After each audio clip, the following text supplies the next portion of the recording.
I guess I always park on the other side anyway, so. You come from that direction, I yeah. come from the other direction. But I was like, oh my gosh, there's no place to park. I don't want to take a chance. Chief's here, park in the 15-minute spot. Might come out and there's a handwritten ticket by the chief. Mayor. You probably wouldn't want me to just boot you. They just tow it away. I'll just put a boot on. Just to make a point of everywhere you go by with now. Maybe they can make it look like Santa's boot, really clever for this time of year. We should have, sure the chief wants to do that. I wonder if he would. I gotta go get my book, or I can't even call roll for heaven's sake. Bought everything else. Yeah, the other night, that was empty, and I pulled in there and I thought, that's 15 minutes. I guess I had never paid any attention. There was a 15-minute parking place out there. I never parked there, because I always go that way. That's your direction, yeah. Yeah, well, that's all, those were all full, so I made a U-turn and I got Oh. full in there, and I thought, I better not park there, I'll get a ticket. That's right, the last thing we want to do is get a ticket. That wouldn't look good.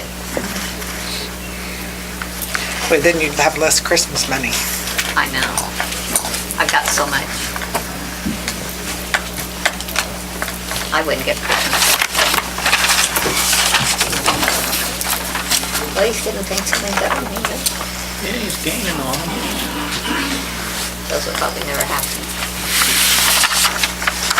No, some of each one. Which one is it? There's one that they won't accept the letter. It's been on there. Diane, you should talk about city business when we're all here. Oh, We haven't called the meeting to order, sorry. not even that. Okay. Not even that.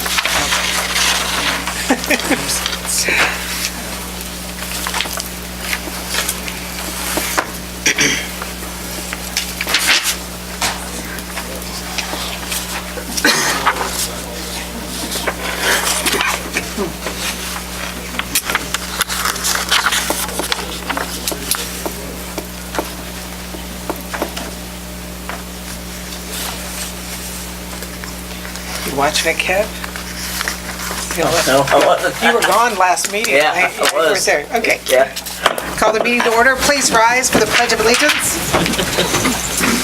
I pledge allegiance to the flag of the United States of America and to the republic for which it stands, one nation, under God, indivisible, with liberty and justice for all.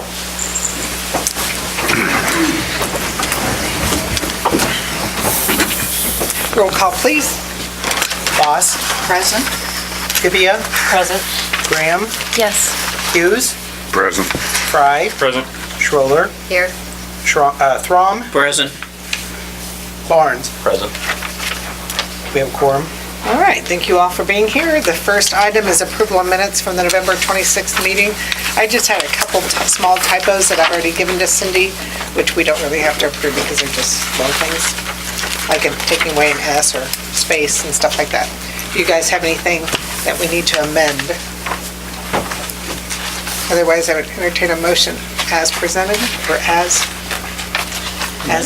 I guess as amended, even though, do you guys want to know the little typos I did? Like there's an S in the fourth paragraph on page 1 that should have been deleted. Page 2, in notice and hearings on the third line, instead of here, it should be there. On consent agenda, request should be a colon instead of a period. On page 3, took the S out of alternates and added a space between Thompson and chairman. Very simple amendments. Move to approve the minutes of the November 26th meeting, 2018, as amended. Thank you. Is there a second? Second. Is there any discussion? All in favor say aye. Aye. Opposed? 8-0. All right. Is there anyone in the audience that would like to share that's not on the agenda? You're welcome to speak for 5 minutes. Come to the podium, give your name, your address, and your ward. All right. Hi, my name is Dave Blimmer. I'm in Ward 3. I live at 801 Alston. I'm here for the house demolition incentive. Let's say I bought a house right next door to me, 306 North 8th. Okay. I had it tore down. so I'm after the $2,500. Oh, I know which house you did right across the street Yeah, here. yeah. It looks really nice. Yeah, thank you. So that was the incentive program that we just approved. Did we just approve it last week? When did we approve it? The last meeting. At the last meeting? Okay. We had grandfathered in Nick Stoll. Yep. And I am okay with going ahead and allow, the way the incentive said it, we're supposed to contact Dave Richardson first and make sure he's on the schedule. However, we all know what that house looked like that was there, and we do appreciate him demoing it. So I don't have a problem with going ahead and approving him for that incentives program. Further discussion? I think maybe we need to let the public be aware that they need to first contact Dave I in know. the future. In that article that was in the Advocate, did it say in advance, do you remember? I know she put that article, Sarah put that article on the front page about the incentives program, but did we state that they had to come in advance?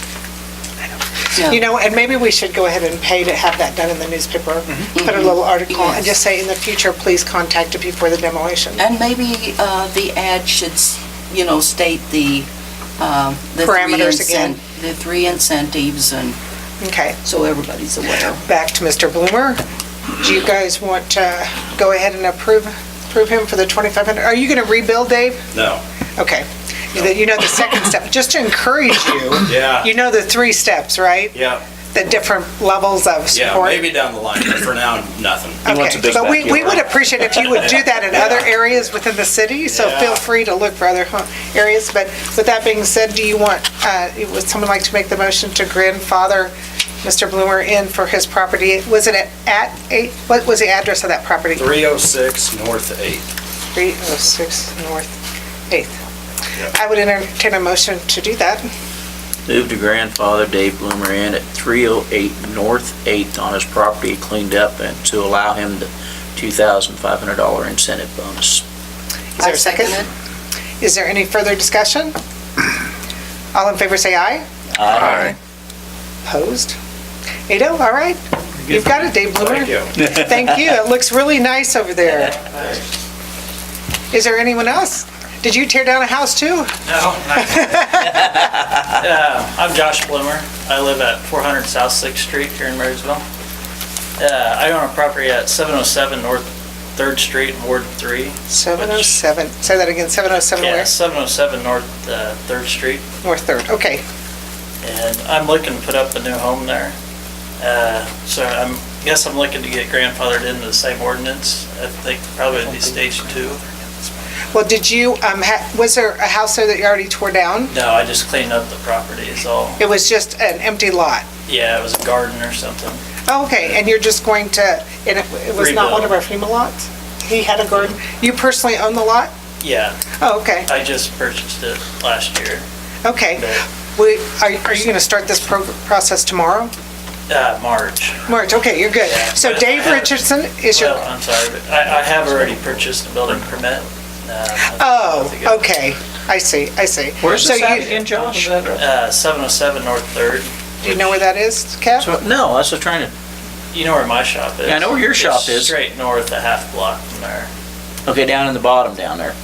Yeah, across the street from that. Okay, So it's an empty lot, you're gonna build a house, and you Correct. just want to be gathered, since you already issued or requested a building permit, you just want to be in, Yeah, they grandfathered have in the program as well. $1,000 incentive for the building permit. Okay. Well, again, we probably need to make better communication on the process, but we just approved it last week. And we do want people to build on those properties, so I would encourage you to go ahead and grandfather him to the 1,000 level incentive on his building a new property, you're building a house? Correct, yeah. Okay, and is it gonna be valued at least 35,000? Yeah. Okay. All right. What do you guys think? I move that Josh Bloomer be grandfathered in at the $1,000 incentive level. For the Since he's- property at 707 North 3rd? 707 North 3rd Street. Correct. Okay, is there a And build a second? house. second. And then you'll, talk to Dave Richardson and make sure you have all whatever paperwork you have to do related to that. Right, yeah. And you too, Dave Bloomer, please, to meet with Dave Richardson and make sure everything's documented for it. Okay. Did we vote yet? No. All in favor, say aye. Aye. Opposed? No? All right. Thank you for building that house. That was why we started that program, is to incentivize you guys to do this. So you guys were a little ahead of us, I guess. But we want to encourage you to do more. All right, is there anyone else? All right, we will move along to our business and discussion items. The first one is the appropriations ordinance for the payroll in 2019. It's an annual appropriations ordinance, and the only change, wait, is this the one that has a change? The only one, from the one that's in the packet versus the one on your desk, it was just pulling the word 20 out of the second to the last line. So it reads this 10th day of December 2018. It has been changed? Well, you can move it as amended. It's right in front of you. Yeah, the amended ones. Would you like to make that motion? Yes, I would. Is there a second? Second. Any discussion? All in favor say aye. Aye. Opposed? 8-0.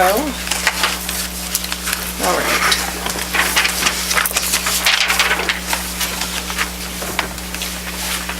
The second item is the ordinance 1869 regarding creating C1A, C2A, and rezoning south of Broadway. Dave, do you want to come up and talk about this a little bit?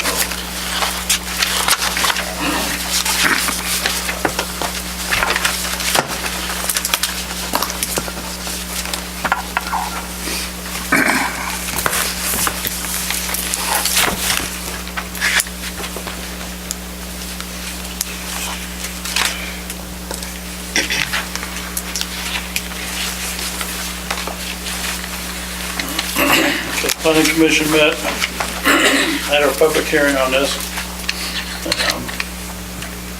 Had quite a bit of discussion on the thing. Jen Duffy, the Chamber, Cheryl Weitzel, Main Street, Wayne Cruzy was here. They had, their main discussion was wanting to keep kind of a same as downtown, the way it looks. If something was built south down there. Otherwise, they really had no objections to having housing in the downtown area. And this does not include anything on Main Street, so.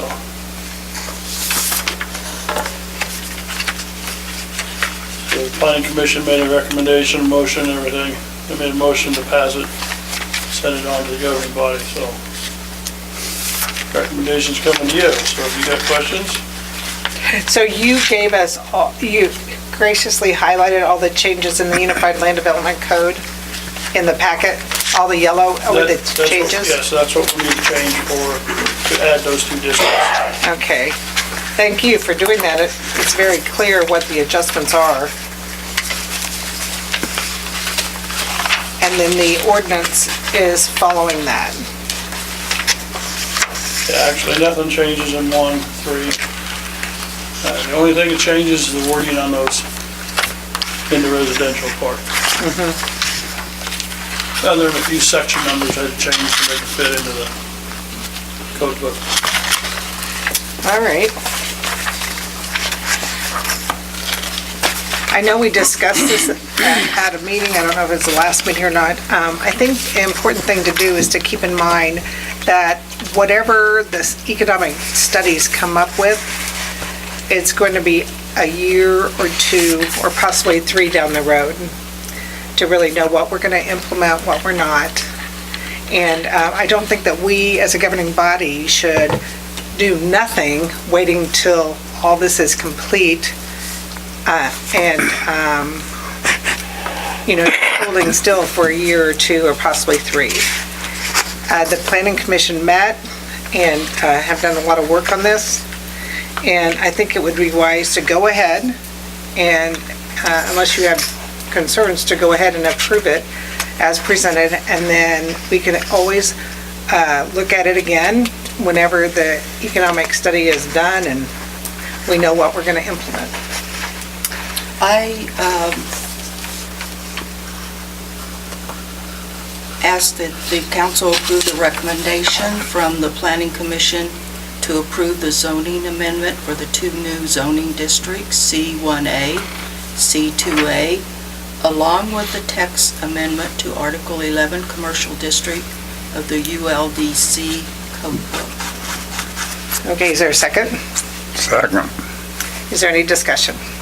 I have concerns when Main Street has reservations and the chamber has reservations. I mean, we don't have a lot in place as far as any kind of an approval process for building design in that area. Other than Main Street, I think approves signage and awnings. I mean, I was kind of, to tell you the truth, kind of surprised that, I mean, like I as a plumber could buy a couple businesses on Main Street, tear them down and put a Morton building up, and I don't think there's anything stopping me from doing that. But this isn't Main Street. But I'm just saying, I'm afraid of approving something before we kind of have something in place or some kind of process to approve. I'm not worried about the one property that we're talking about. That's fine with me. I'm worried about you change that, say somebody builds a building there, you're stuck with that for the next 50 years if you don't like the looks of it. Before you have some kind of a process or a committee or something that approves that design, I'm just, Well, if we there want to keep is, downtown. they would come continuous. to Dave, they would come before the Planning and Zoning Commission. I But think if there's not specifically an ordinance or anything prohibiting them from doing that, and I think all that they do is decide whether it's, We discussed all It's that in the stuff guidelines. too in our meeting. yeah. Okay, but right now, there's a lot down by Crombie's between Broadway and Main Street. That could happen today, tomorrow. Because you have nothing in place for the existing C1 or C2. And that's what I'm saying. I mean, what is our vision over the next 40, 50 years of what is these older buildings? Because some of them are going to be torn down. I mean, some of them are getting old, they'll be torn down. And what do you want to have replaced then? I mean, do you want to have some kind of a process in place to approve those so it kind of matches what's there? Or do you just want to allow any kind of a commercial building go in that area? I mean, and if it wasn't for, I mean, it's kind of the social center of Marysville. If it wasn't for that, I wouldn't really care as much what something looked like on Main Street, but, or right off of Main You Street. don't care what anything looks like on Main Street? I wouldn't if it wasn't for, I mean, it's kind of a social center. I mean, it's where we have all of our activities. It's kind of what we, I think it's something that needs to be put in place in the next 6 months or a year or whatever. some kind of an approval process for, Yeah, because there's nothing on any buildings. no, there's not. And it surprised me that there isn't, to tell you the truth. Yeah, I mean, there's, So is that like an ordinance that would need to be created that would, I don't With have like- need an ordinance, I just think it's something you need to A put in plan? place, maybe like a appearance code or something. guidelines? on what the facade should maybe look like or something. Always remember that you cannot put too many restrictions on a property owner when we do want them to build or we have a lot of empty buildings right now, and we want to encourage people in them, not put up too many roadblocks. And I realize that, but I mean, like, the credit union looks fine. Well, yeah. What they did on Well, the the bank credit- looks great. I mean, yeah, We're not well, going to get a lot of credit unions. I know, but what I'm saying, and I'm a plumber, so I'm picking on myself here, but do you want a plumber putting up a Morton building on Main Street? I don't think you do. Nothing against plumbers. I mean, you need us, and mechanics and all that, but do you want them right on Broadway? I mean, is the thing. Well, I think What you have to kind of a remember structure that, do you want? again, this ordinance has nothing to do with Broadway. It starts the alley south of Broadway Mm-hmm. and goes south. Darlene, I'm picking on Boss, but is that not a metal building? Probably is. It's a block, That's all cement block? block and brick. Okay, I was thinking there's metal on the thing. It's blocked too. No. That's blocked. Okay. Cinder. All right.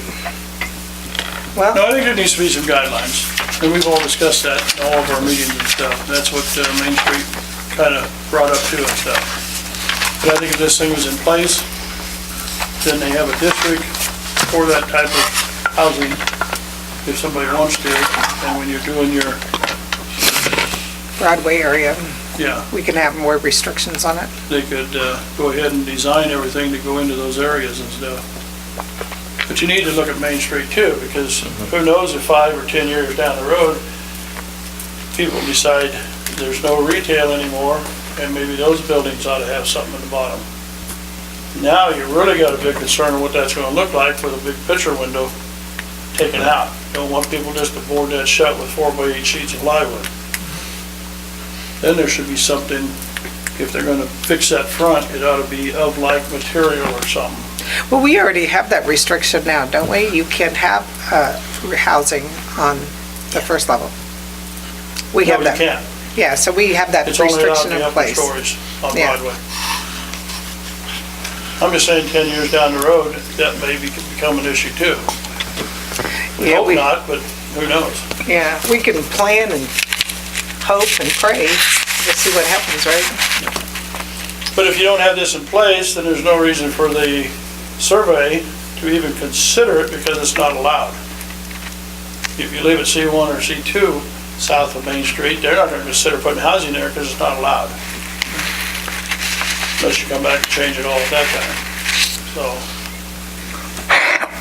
whichever way you want to do.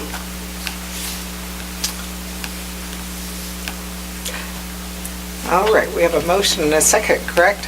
Yes. All right. So it was to approve as recommended by the Planning and Zoning Committee And also the text and the amendment. text amendment for the ULDC.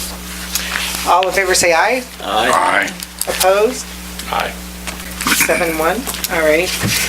And then we will also, I need a motion for the ordinance number 1869. Move to approve ordinance number 1869 for the C1, C2, and the ULDC. Is there a second? I'll second it. Roll call? For the ordinance, can we do? Boss? Yes. Pipia? Yes. Graham? Yes. Hughes? Yes. Fry? Yes. Schroller? Yes. Throm? Yes. Barnes? No. Okay. 7-1. And I did that first one wrong. It should have, Do you want to go ahead and do a roll call? I can do a roll on call. I mean, it was 1868, I am so sorry. Ordinance number 1868. We'll go ahead and do roll that's call that then. payroll ordinance that's for, so we can make. With the amendment. Yeah. Okay. Boss? Yes. Pipia? Yes. Graham? Yes. Hughes? Yes. Fry? Yes. Schroller? Yes. Thrum? Yes. And Barnes? Yes. 8. Okay, now we're back to that. All right, Dennis Mason is not here. No, he said he wasn't coming, he just wanted to make some suggestions, and he Okay. wanted the council to see them. I don't know if you guys have been down to that playground, but it is rough. It's a beautiful playground, but it does need some TLC on it. And I asked Austin, and what was your response? If we should do this for the cost of this? brick. Well, for the CS 309 that he recommended on all the woodwork? We don't even know if this is what you're supposed to be doing. Okay. Dale's we're- checking with the Da- experts who put it in. Okay. We're talking with the monument people. They say, no, that's the wrong stuff. Yeah, because it was, Are you Yeah. talking about this? Are you talking about the monument people? The playground? You were talking, Yes, yeah. That's who Okay. put the, The monument people put the playground in? they put he's talking about the names brick of all the wall. brick wall. Yeah, he's talking about The the Oh, well, you know wall. what, I think that has to do with, he just went and re-inked all the ones at the Veteran Memorial. And so he's saying that you can't read them anymore and that we should Right, re-ink yeah. them. But he He also suggested wanted us to not put this concrete sealer on it, and that's what the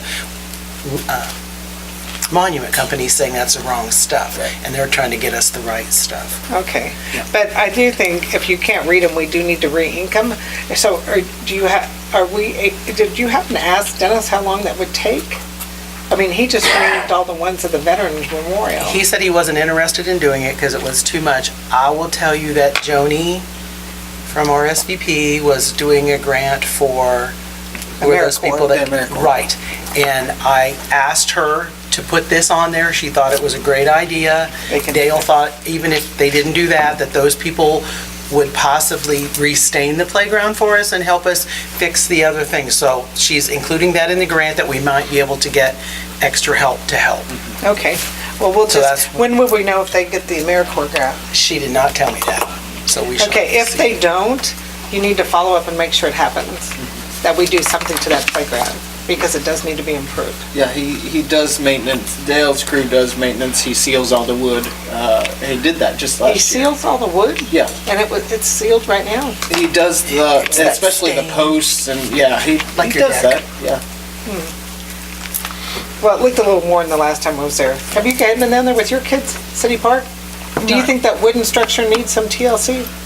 There's some things that are falling apart on it. The wood specifically, or not really the wood? Some of the plaques are missing pieces, and there's some of the wood things that are broken. Does anybody else have kids yet? Did you take your I have- grandkids down there? I haven't been there for a while. My kids are getting older, but it's been a while since we've been there, but Your kids' playground? Not lately, no. Okay. Last year, probably. Okay, well, anyway, just kind of make sure, but I do think anytime we have somebody donates something and it needs to be re-inked, we should re-ink it. Okay, so you'll make sure that follows through? All right, so we will move along to the Marysville Township Fire Contract.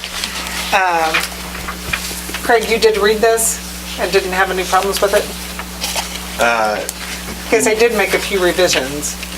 No, I did not have any problems with those revisions, although I think the issue you brought up, or that was brought up, was about diving, rescue, and recovery, and asking Dave about that. I'm not sure that Marysville is equipped to provide that service. Yeah, we used to do that. We used to have a dive squad. I think the police, you never did have a dive? Oh, yeah, we had dive. Oh, okay. Yeah, So I think that probably all the equipment. So I think should probably be removed. it said, I talked to Austin about this afternoon, and he said we could change it to surface water rescue and recovery. Are you okay with Dave Richardson? Yeah. So if it says surface water rescue / recovery?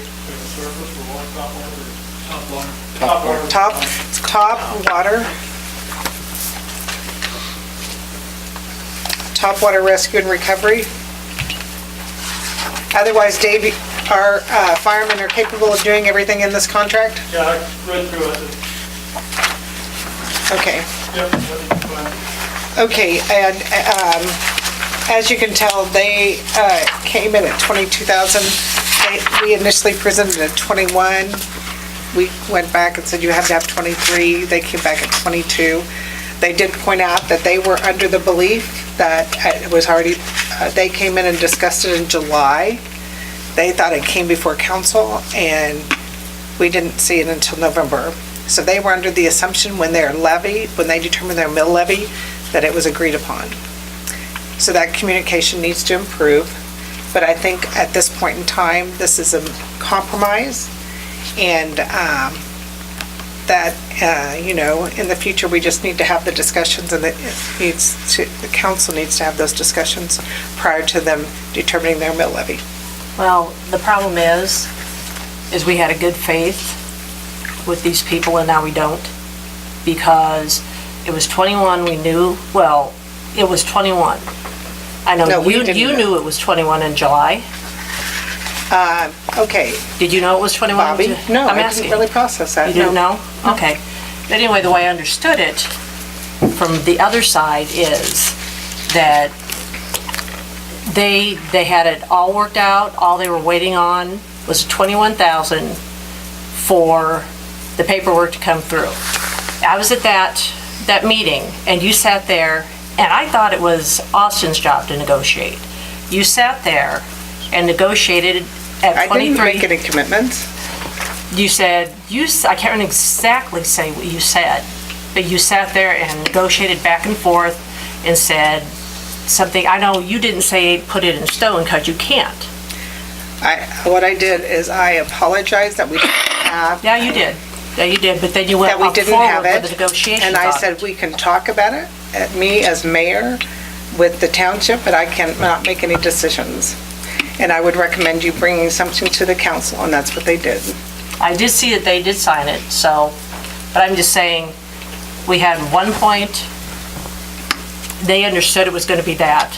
In And then we July, brought them with the 23 in November, in November, and after their mill levy I had just already think been that they've determined. lost faith in us and as a council, because there was the understanding, and here we come again, tromping on them with an extra $2,000. I think it's wrong. I mean, they signed it, they're obviously gonna, be fine with it, their backs are against the door, because it's getting toward the end of this. But I don't think it was the right thing to do. I think we should have gone with the 21, because that's the way, it was negotiated in the first place. It had not come to council until we saw that. Until you saw what? In November 13th. In November, that's the first time it came to It council. was that, I realized that, but they had already been told. They had already, were under the assumption it was gonna be 21. Then we brought 23, and then they had gone and set everything up for the year for the 21,000. But We it come has back. to be voted on, and It never came to the council that I know of. Yeah, not It didn't, until... but they have agreed to the 22, so let's Right. move ahead. They have Right. compromised at 22. We have the one amendment to say top water rescue and recover. So I would entertain a motion to approve this as amended. I make a motion, we approve it at $22,000 for the And sign the contract. contract as amended with that Yes. one change on page 1. Yes. Is there a second? I'll second it. Is there any further discussion? All in favor say aye. Aye. Opposed? no, No. 6-2. All right. Moving ahead.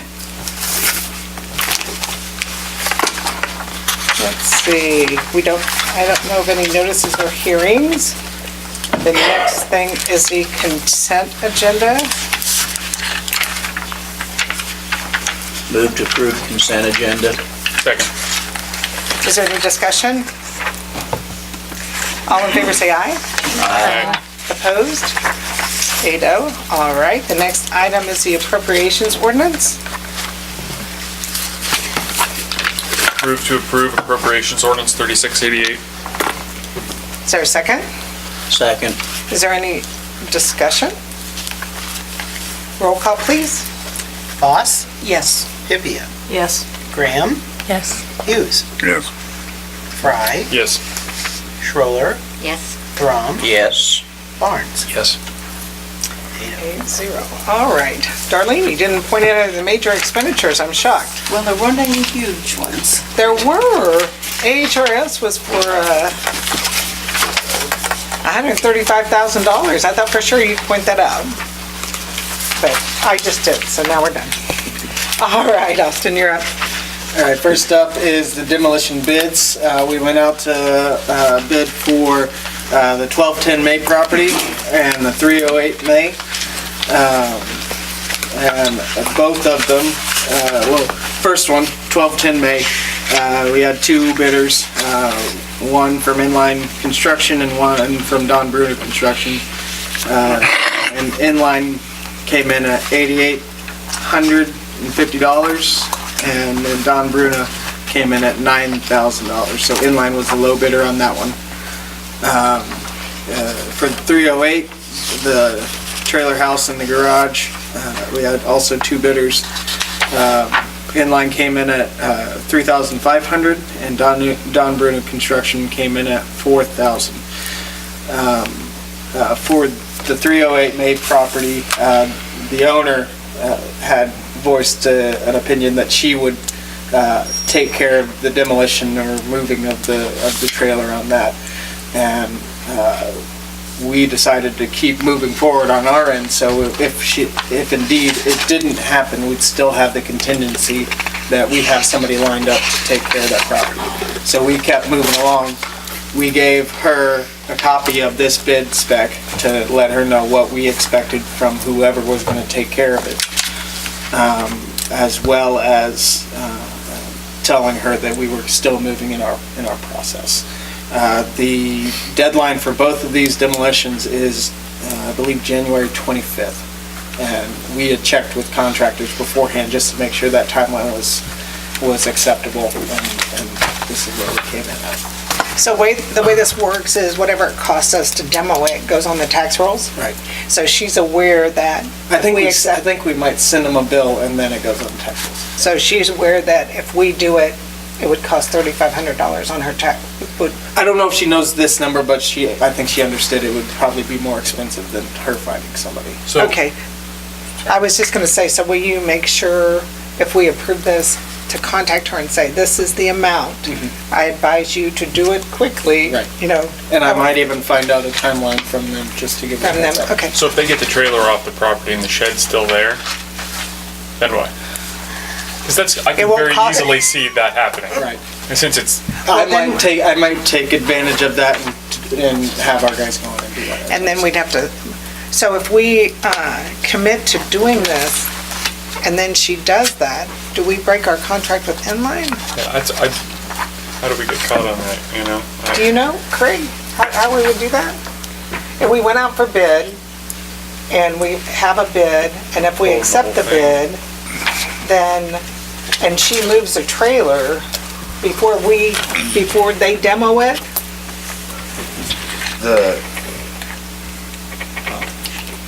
What are we talking about? What kind of an effect would that have on the cost? I'm just saying, if we Is it, commit, well, like the 3,500, if she comes and clears it out, haven't we already contracted with Inland to have them do it? We owe them the entire contract Yeah, amount, that's even it. though they only had to do half the job, thus. Or we would none have of to it, pay- or right. just yeah. Well, yeah. So do we, I think so. Yeah, I mean, I don't know, are we entering into contracts here with Inline or whoever the bid winner is that next step prior to work? Not necessarily. When's the demo starting? That's not decided. We gave them a deadline of when to be done by. well, if we, Well, because if she removes it by that deadline and it doesn't happen, then can you start the contract of, here's when they could, no? so can we accept the bid for, the other one is pretty clear cut. Nobody's planned or does anything, we'll just go ahead, do anything, so we'll go ahead and approve that contract. The second step, which is this property, should we accept a contingent to begin 2 weeks? Should we go ahead and tell her it's too late?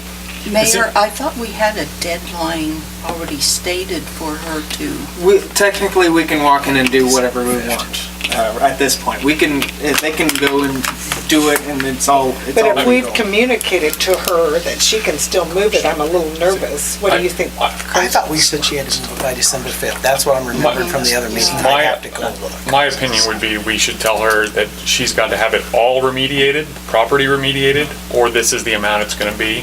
So if she half does it, it's not gonna save her any money. She needs to do it all or do it none. And that's the only way to guarantee it gets done and we don't punish Inline. I mean, that doesn't seem great for her, but it's a property, it's not a building, it's a property.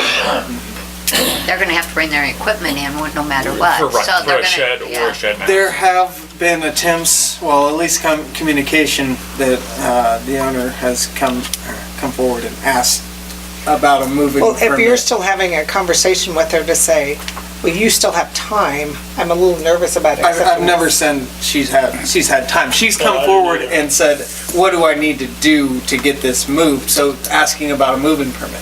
But the moving permit takes a 20-day, it requires 20 days. To move a mobile home? So our staff can be ready for it, right? Just in a moving permit, they need 20 days to contact all your utilities and stuff, map out the route, make sure everything's fine Oh. to move it through town. Oh, But your trailer house really won't be a problem, but that's just the way it's written up. I think it's 20 days, isn't it? You read it? I'd have to go back and look, I think. That just gives everybody time to check out power lines and everything, make sure everything's safe. If they demo it instead and take it out in pieces, it's. She called on Monday and asked what it costs, and I give it to a week ago Monday? Nope. Today? Oh, yeah, we can go today. A week ago, on the 3rd? Yeah. Okay. So I dug it out and told her what it cost and gave her the information on it, and she never got back with us by the 5th, so. I And told you- her, and told you her bel- the bids would be in on the 5th, so she knew that. She knew the deadline was the 5th? You communicated to her that she had to have this done by the 5th? We've never said it Not has to really. be done. We just said, this is when the bids are due. And we never said, have it done by this. We didn't want to guarantee anything. Well, I feel like we've been kind of wishy-washy about this. Once we accept this bid, we're gonna have to pay this bid. So, This was a council decision to move forward. Move forward. And when was that decision voted on and made? Last meeting. No, 2 Meeting meetings ago. before. Yeah, a couple meetings back. She was here that meeting. I would think her deadlines are up. because we told her that we did tell her that we were going out for bids, and the bids were due December 5th, so. And for her to legally do this, there's a 20-day period, you're saying? If she was gonna move it. Yeah. Yeah. But she hasn't filed. No, she hadn't, no, we didn't give her a 20-day period thing. That's just what's on that application. Yeah. She to didn't move apply it. for the To move it, application. that's what- She never applied for She it. never applied for Oh, well, No, she didn't apply for it. it's redundant then. Yeah. So do you think we can go ahead and accept this? But I think we need to call her and say, it's done now. Your time frame is up, just to confirm that with her. I don't want her to go in and move the trailer tomorrow. But you couldn't do that legally, right? What? She's not allowed to move it tomorrow. Because she has to get She doesn't 20 have a days. permit. it. Yeah, no permit. No, She could demo it tomorrow. You could break it apart in pieces and haul it Yeah, out. I mean, she So could, could the other person. I know, but I Yeah. don't expect that I now. don't either.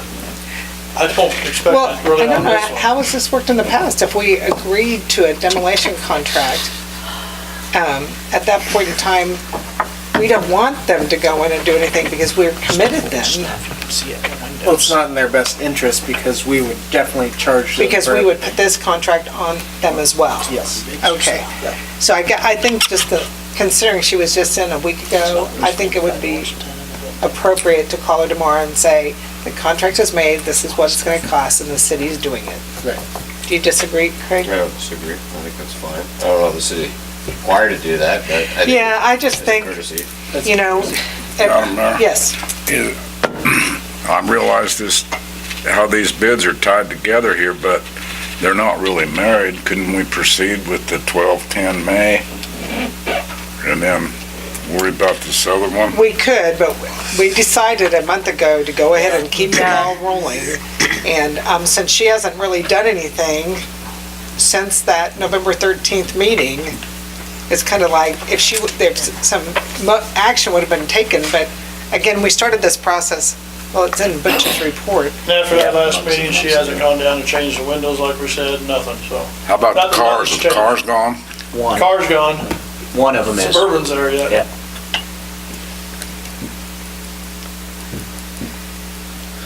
Last meetings. I think the city's met their deadlines that they're supposed to have done. She hasn't met any of them, so. Yeah, I do, I mean, if we do go another 20 days, 30 days, then It's not- we're gonna have another 30 days and, yeah. yeah. I it's just agree with not you. clicking. It's not, Let's get it done. Yep. With that being said, I would entertain a motion to accept the demolition bids. Move to approve the demolition bids on the project at 1210 May and 308 May for inline construction. For the 8850 and the 3500? Yep. Is there a second? I second it. Is there any further discussion? All in favor say aye. Aye. All right. Opposed? Veto? All right. Move ahead. Salt shed. Thank you, Dave. Next one, we put our salt shed up for bid. And this was the concrete work with the option to install a roof of our choice. And so we had three bidders come back, Inline, JD Construction, and AHRS. I sent out 5 or 6 invitation to this, so Inline came in with the project, lowest bid, for just the concrete work at $31,040. And they also, for the option to install the roof, they said it would cost $3,500. For JD Construction, they came in at $31,200 with the option to install the roof at $10,700. AHRS came in at $37,164, and they did not include an option. In fact, they included it in the options to not install the roof. So they were the highest bidder.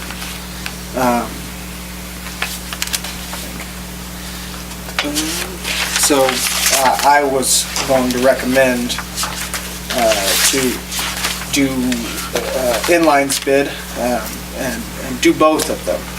$3,500 for the roof install and $31,040 for the project itself.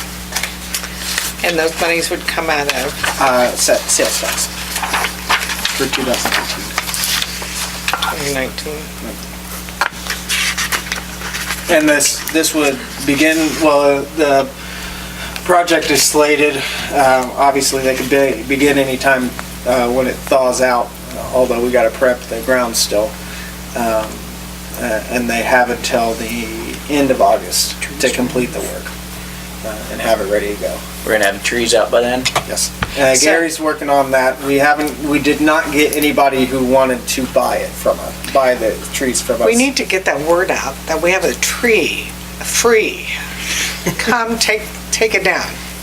But Gary's been working on a contingency plan that our guys could take it down. He just was concerned about how the trees fall.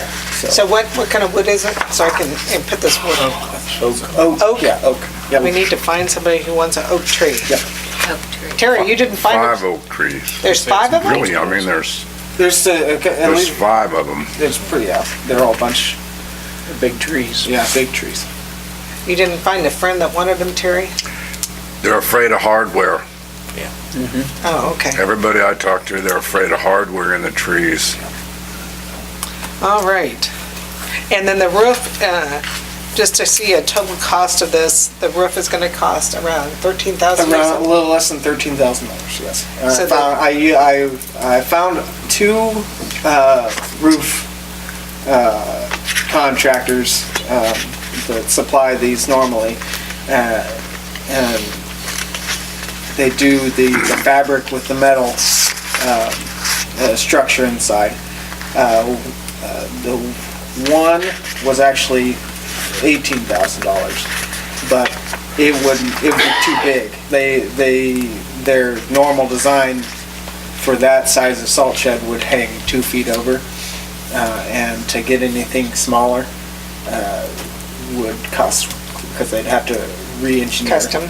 Yeah, customize it, and to make the salt shed bigger would cost more money as well. So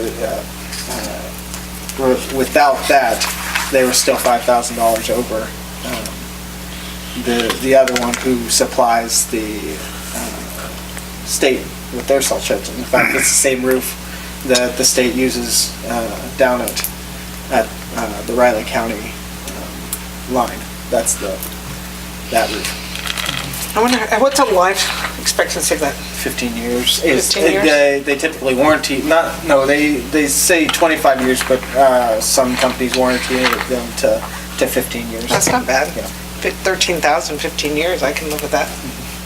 All right, you guys want to go ahead and proceed with the inline bid? I would entertain a motion. Move to approve inline for the salt shed at $34,540, Including the roof including installation? the roof installation, To come out of sales tax? sales tax. Is there a second? Second. Is there any further discussion?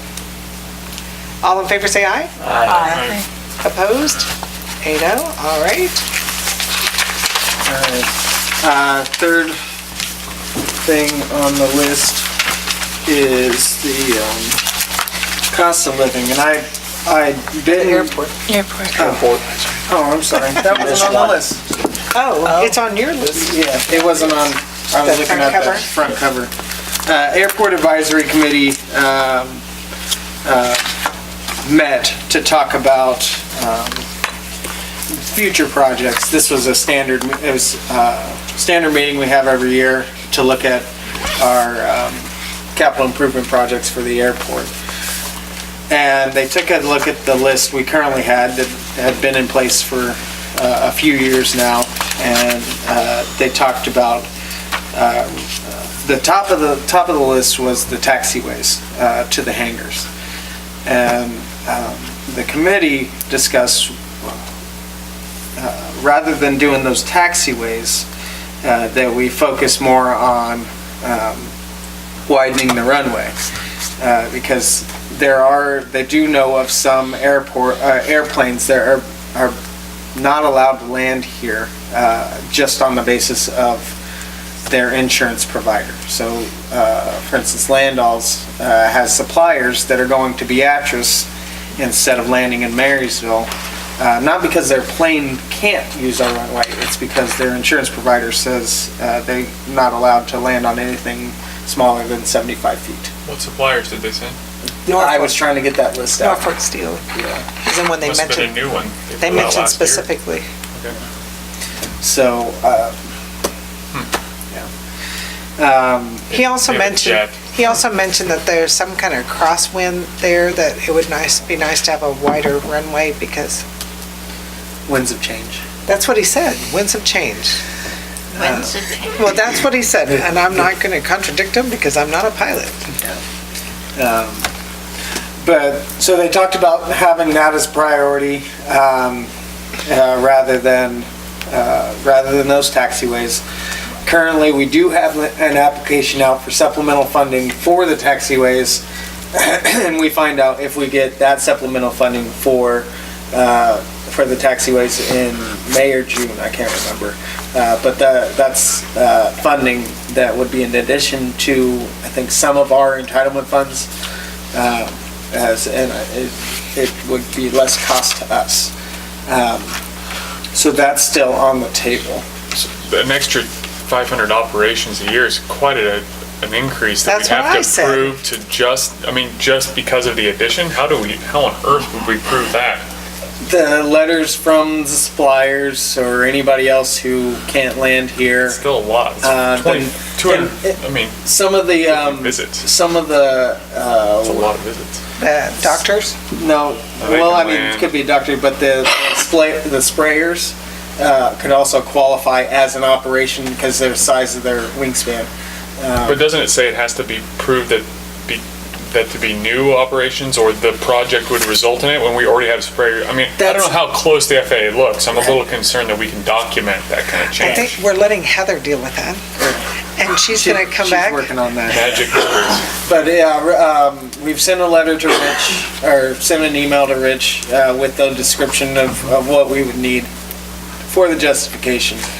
And I asked her if insurance would come into play, where the insurance company's now telling these planes they can't land here, if that would be a talking point, and she said it could possibly be.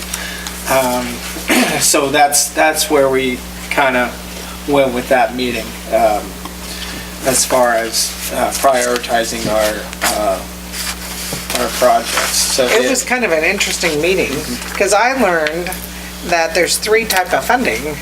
There's supplemental, which we haven't used before, No, that one's a new one. and then there's discretionary, which we have used, and then entitlements. Yep. So this new supplemental just came out from the FAA, Congress. or yeah. the federal government, and so we're trying to snag some of that. So it's kind of a new arena of trying to get it. And then he also pointed out on these schedules, which I know you don't have it, but there's one of that column, it was in the packet last time, it said NPR, and that is the priority that FAA has put on that improvement. And our improvement for the taxiway is 62, and you want it high, and the widening of the runway is only 45. And so did she say that she would try to get that increased? You can't change that. We can't change the 45? The number is based on the type of project. So because this says reconstruction, that is what they focus on. That's why they made it 62? Yeah, that's, reconstruction, anything is a high priority. And Now, runway projects are also a high priority in their eyes too, but the widening of a runway is set at a 45. And so the taxiway is set at 62 and the runway is set at 45. And that does come into play whether we can get supplemental and discretionary funding.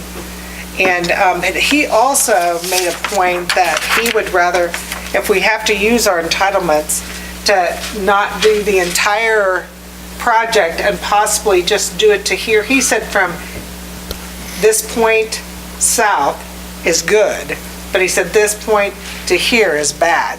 And he would rather save entitlement dollars and put it towards widening the runway than to use it all in the taxiway project. Yeah, that And southern what- portion is concrete now, and that northern portion is This the part? asphalt, yeah. Yeah, well, this part looked pretty good. We walked out and looked at it. It's just And this narrow, place I guess, is the really biggest bad. It has concern. asphalt. I guess Cooksey laid it down at some point in time and It's been sealed a couple times, but it's in pretty rough shape. But yeah, that south section, other than being narrow, is very good condition concrete. so that, he kind of said if we don't get either the supplementary or discretionary, that instead of using all our entitlement monies, that would push the widening of the runway back farther to maybe readjust the program. And did Heather say we could do that? Yes, she did provide some cautionary tale that Diane with Olson, who works with this a lot, says she doesn't see very much discretionary funding on the horizon. So the supplementary we really need to aim for. Which we're kind of late for the supplemental we've already applied for. Yeah. And they've had two application periods. One where they opened it up to already bid projects, which we were nowhere close to being bid. Right. And then they opened it up to other projects such as this, which is already on the list, on our priority list. So we have an application submitted, and I'm fairly certain that time has come and passed as far as getting that. All the that money. submissions? Yeah. So they're evaluating those for supplemental money. Okay. And we don't know if they'll continue to do supplemental money. They might, because I think when it was like a flip of a switch where they go, we're not supplying airports with enough money, or rural airports, I think that was what it was, what it's aimed at, enough money. So I think they just went, here, let's do this. So there's a good possibility they might do it in future years, but this round is closed. So if they widen the runway, they're gonna have to turn around and widen the taxiway. I don't think so. It's not on our list. No. I'm just saying, I think, if you're gonna widen it to probably get a bigger landing. plane in, I'm just probably saying if it's insurance, probably landing, I think it's primarily for debris on takeoff and landing. rather That's than a the lot taxi. to do with it. But when we do that though, we'd have to redo the lighting that we put all in down and the stuff like side, that. yep. But anyway, I just want you to know the heads up, that at least that was it was kind of a consensus of the committee, don't you think? Who was, Madam Mayor, who is he? Well, Rich Landell is the chairman of that committee. And the people that were there were Rich Landell, Bud Schutte, and Chief Ackerman. And they were there's 5 members on the committee. The committee that wasn't there was Dr. Brown and Todd. Dr. Brown and Todd were not The there. expert was Rich Rich Landell. Landell. But, him and Bud talked a little bit, but Rich primarily ran the meeting and gave his thoughts. But I think Chief and Bud agreed with him, once he explained the reasons why.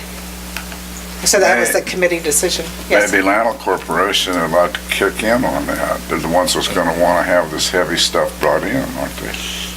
Well, I don't think They might be interested You in mean helping the us bigger out. airplanes?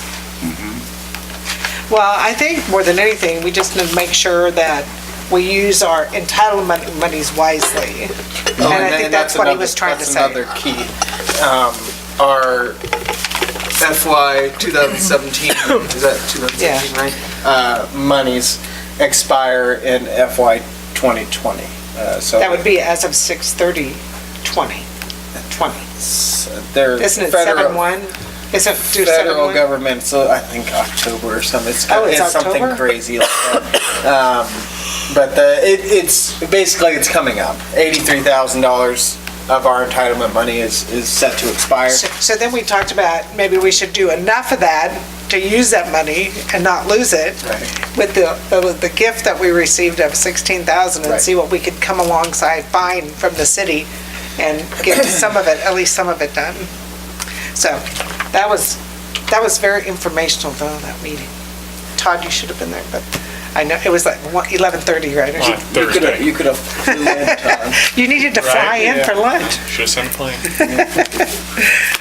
So, you said, what is the council's feeling on this? When there's, Because it's their final approval of the plan. so, Heather is recommending us to what? To go ahead and proceed with the taxiway funding? Or to- Well, we're proceeding with the supplemental because it's already been We're proceeding submitted. requesting supplemental Yeah. monies at this But time. as far as our priority list, that's up to us. I mean, that's, she didn't make a recommendation on what we should do.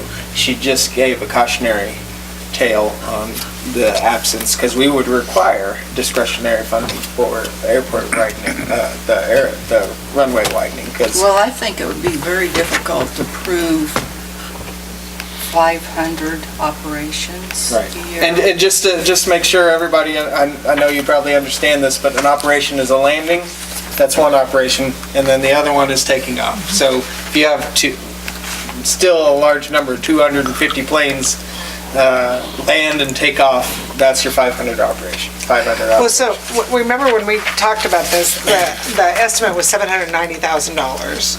And that, it was large because of drainage concerns, so Heather built in a huge cushion. Right. Or, I shouldn't use cushion, but a huge buffer. And then, because it was initially estimated at $451,000. So again, based on the supplemental funding we receive, if it's less than what we need to do the entire thing, or if it is the money is to do the entire thing, we would go ahead and do it. And if it's less than that, we would have to consider what part to do? Is that how you see it? Because if it's $790,000 and they don't supplement us, we can't come up with $300,000 anyway, so. Or it'd be difficult to come up with $300,000 to justify it for the airport. So do you need some direction from the council on this? We need to submit basically the capital improvement plan for the airport, and that's just that list of priorities. Do you want me to switch the airport runway to top, or do you want to keep it? Well, do you want to include it up there? Do you want to redo this and bring it to the next council meeting, and we can approve it as you presented? Okay. How about that? Do it next meeting? Okay.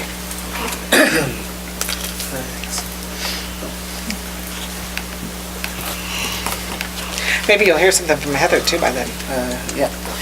Over Christmas, I'm sure she's working on. Right, and the committee also recommended looking into KDOT funding. And I have Heather and Dan looking into that as well. They did another cautionary tale that said that KDOT's passing over projects like the taxiway. I didn't remember ever using KDOT monies. I don't think, have you used KDOT monies on the airport, Todd? No, I was just saying the same thing. Kevin? No. I hadn't either. When she said that, I said, I didn't realize there was funding from KDOT for I airport. didn't realize it either, but how do you skip over 90% funding? On the FAA? When I hate to say it's so easy to do the FAA, but you have an engineer that's just. And that's right the on other through. thing she said, if you do KDOT, you don't have to do all the FAA regulations on that taxiway, which would reduce the cost significantly. Right. Because it's a taxiway rather than the runway. So we could get by a lot cheaper with KDOT grant than we can an FAA grant. Right, the project overall, yes. Yep. Okay. Number 4 on the list is the COLA, cost of living. And I've been watching the Department of Labor Bureau of Labor statistics and their evaluation of cost of living. And it does what it normally does, goes up and down, but as of October, the cost of living has gone up by 2.2% in the Midwest, and that's localizing it, and that's not nationwide. So I attached as a breakdown, but we also had an admin finance committee meeting to talk about what they would recommend. So what is on your desk is what they came up with. So the difference between what I put in the packet and here is that rather than the 2.2%, they recommended going with a straight 40-cent raise across the board. And to keep with what's been done in the past, where rather than a percentage where the top gets more and the bottom gets less, everybody would get the same in this fashion. So that's what this shows right in the middle. And then on the right side of the page is if they were to get the top on their merit raise, walking on water status, I guess you could call it. That's what Darlene gave it that title. That's what it would look like in the end, and that's a worst case in budgeting Best terms. case. Best case for the employee, worst case for the budget. Right.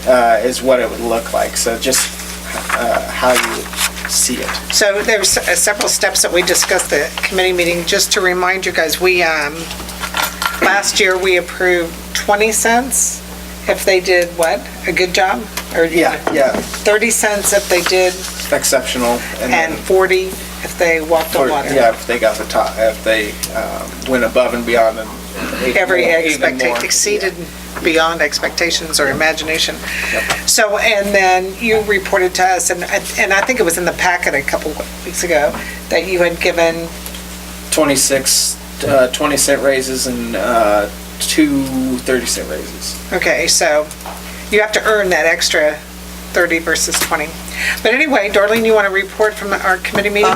Right, so, and the committee is Terry, Diane, myself, Austin, and Carla were there. So what the committee is proposing is that the full-time employees receive a 40-cent per hour adjustment to account for cost of living. It would be effective with January. Well, how does that work for the pay periods? When it would start, the first pay period? It would behoove us to start it on the 31st of December because that's the beginning of the first pay well, period actually in the January? 30th of December. 30th of December. Because that will make that would be the January. So that would affect the first payroll in So it would be January. December Well, technically the first payroll in January is January 1, but that comes from December 30th. hours. Okay, so go ahead. And then, and that would affect the budget, as you can see, around $30,556, not taking into account overtime. And then we also proposed a 20-cent per hour increase for seasonal and part-time employees. And thirdly, we proposed that the merit raises for 2019 remain at the 20-cent, 30-cent, and 40-cent categories. And then Austin, we asked Austin if he would look into some, what other cities and do some comparable, see what different job positions, what they're paying, and see if we need to raise. Or was it how they, basically it was how they handled the wage scale. Yes, and the comparable, what a comparable job is paid, or a Well, range. actually, It we would be did- kind of a range I think more. we asked him about that pay scale, whether they automatically bump them up every year for COLA raises, what they call COLA raises. As far as what other people make, I mean, I don't think we Well, actually directed Yeah, them. isn't it 20, what the survey that you had done was a couple years old now. The 2016 data. Yeah, we were going to Just look at it to see. I'll look at- And you can make some figures. recommendations. Yeah. Oh, yeah, if I see if somebody's local. Yes. That's what it was, yes. okay. Gotcha. So you just kind of look at it and make sure everyone's kind of looks like they fit in with the average, or if you feel like we need to address a specific individual, we'll address a Yeah. specific individual. Yep. So, are you guys okay with that?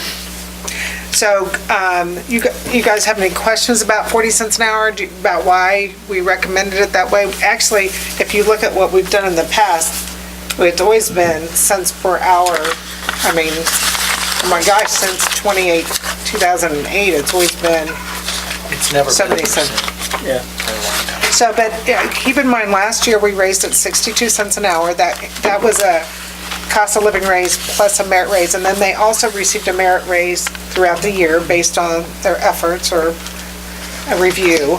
So they will get another raise on their, or potentially get another raise on their anniversary date. So this is for the one across the board.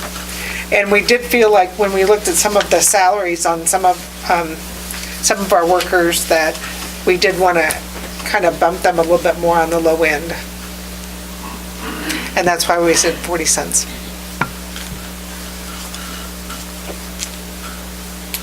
So if that's okay with you guys, we can go ahead and have a motion to have that effective December 30th. I so move.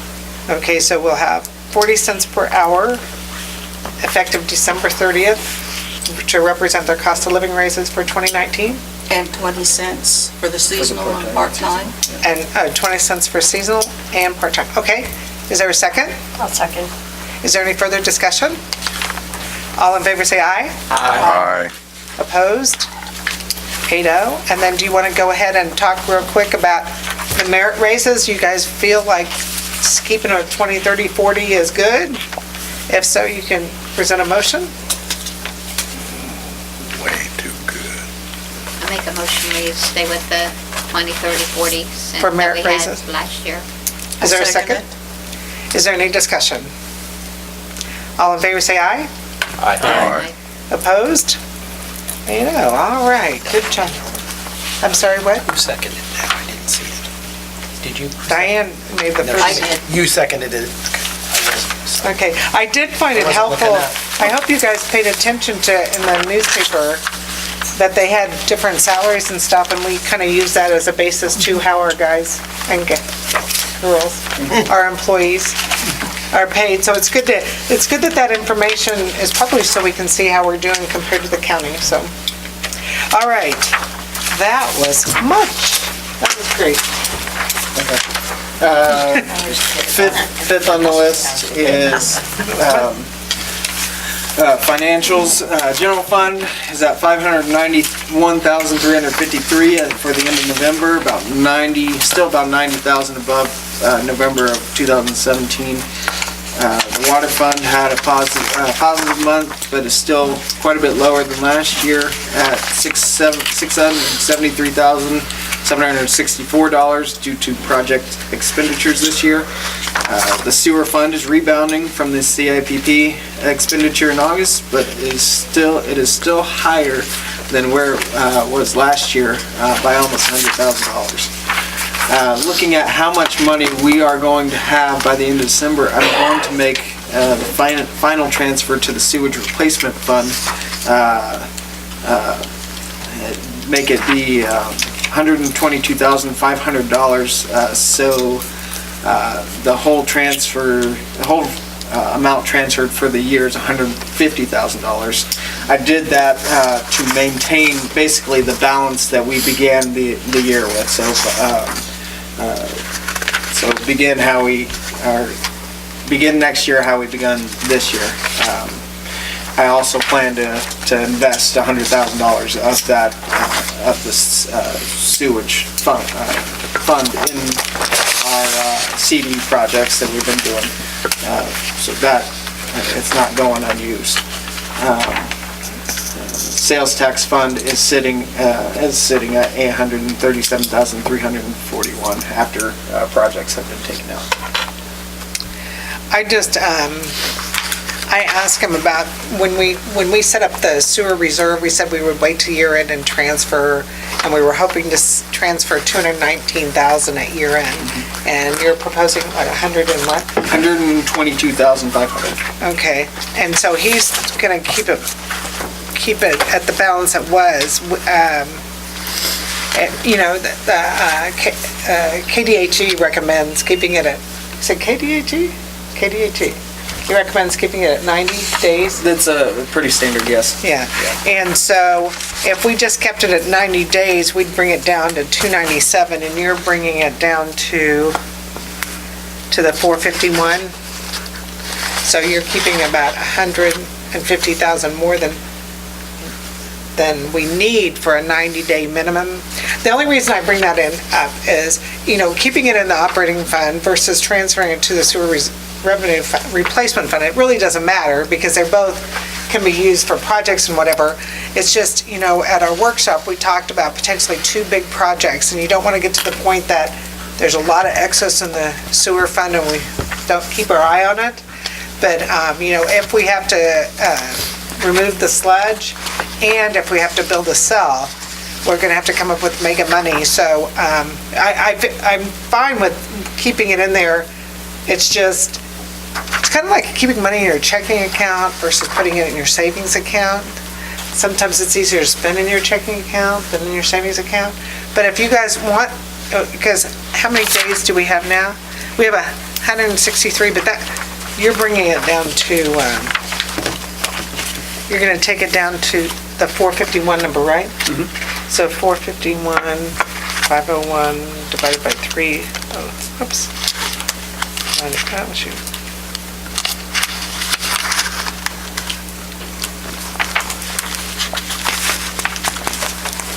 Is 136 days. And like I said, it doesn't, I mean, I'm okay with it, but I just want to let you keep in mind that we could take it down all the way to 90 days if we wanted to. We do have the option next year.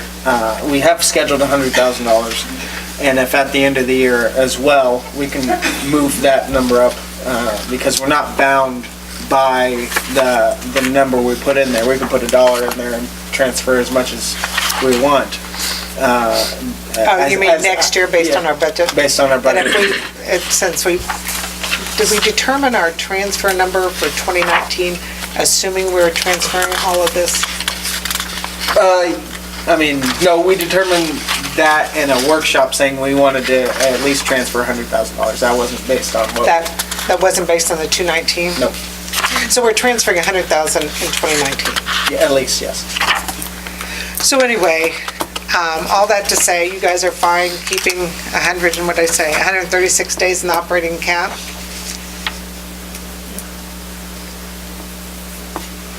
Okay, just want to make sure. So you'll make that transfer at the next appropriation? We've already done that. Okay. All right. And then one more thing that's not on my list. I would like to hire another person for water sewer. I know we all see, I mean, we got our whole employee base is aging, but I want to be prepared for the future and have somebody trained and be able to come into our system. And I would like to hire somebody. So right now we have 1, 2, is one of these our clerk? One of those is our clerk, yes. So you have 1, 2, 3, 4, 5. You have 5 in there right now? Mm-hmm. And is one a part-time? Is five plus one part-time? That's 5 without the part-time. It's one part-time. Are you thinking someone who Is there somebody you know that you're water thinking and about? sewer and The what?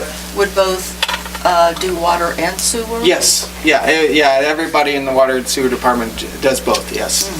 Yep. And get the certifications? Yeah, and that's always the goal, to train them up to get certified. How long do we have to the first potential retirement? And one of them can retire any day now. How long do they have to give you before they retire? They don't have to give us 2 weeks, no? anything. Oh, Yeah, oh, okay. yeah, they can retire tomorrow. Why don't Some we, places they're, Wife, he ain't going anywhere. Why don't- Chew why- him out of her house. why don't we Right. go ahead and if there's not a major thing, we will go ahead and send it to the water sewer and make a recommendation? Are you okay with that?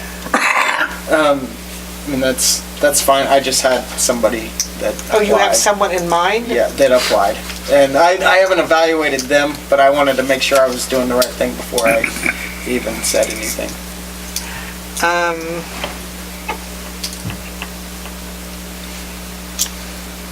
I mean, so far, they have had a vacant position for a while, a Do year you, or so. do you anticipate if you hire a full-time person to let the part-time person go for now?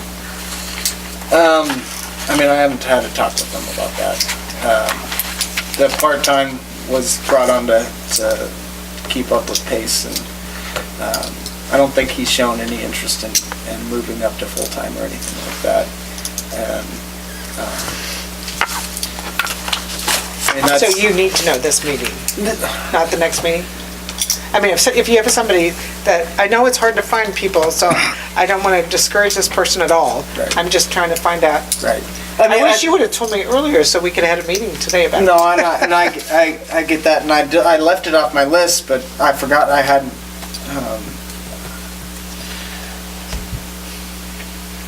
I don't know how to describe it. But, yeah, this wasn't supposed to be a surprise. I was supposed to have something listed.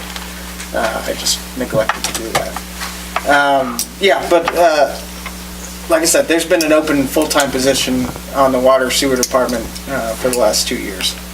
I think a year and a half, at least 2 years. So, if we approve this, will you, maybe, I mean, if we say, go ahead and hire this person, if they come to be a good position, and then we'll reevaluate the positions, whether you hire any more part-time or seasonal going forward, can we do that? Right, yeah, Okay. yeah, if we are fully staffed, then I think we would be doing pretty good. So, you guys comfortable with that? Yeah, I hate if he's really got a viable candidate not to go ahead and pursue this individual. So what do you think? Do you want to give him the authority? No. Yes?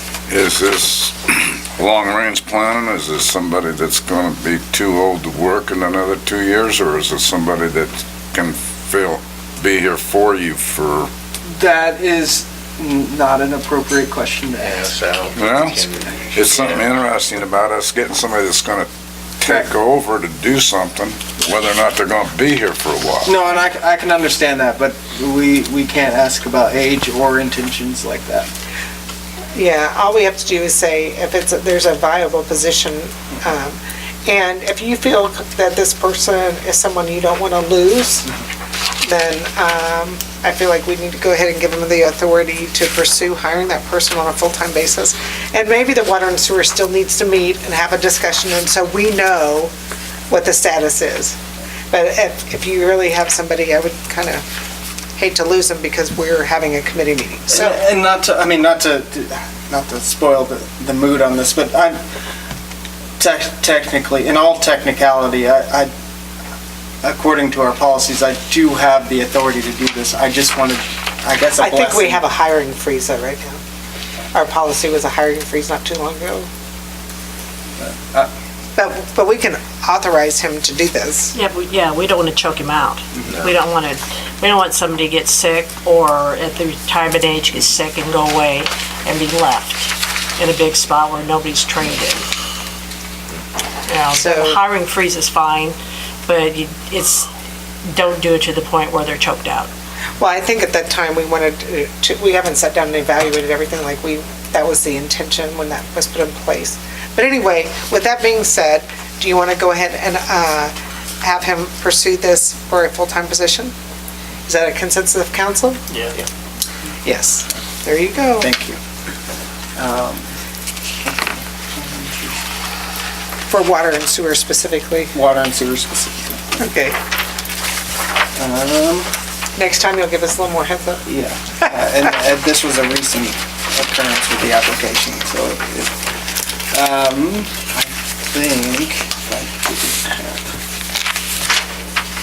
I think that's all I have. All right. Sydney, did you have anything? I would like to thank you all on behalf of all of our employees. Number one, for our Christmas party and our bonuses, and number two, for our raises, because maybe you don't hear it, but we appreciate it. So thank you very much. That's very nice. Thank you. And enjoy your cookies and stuff. Thank you. All right, standing committee, we will move to street. I made a note, I made a mention to Austin today, and I was driving through Beatrice the other day, and I saw that they used to have a pharmacy downtown, and it's closed, and it's a vacant building now.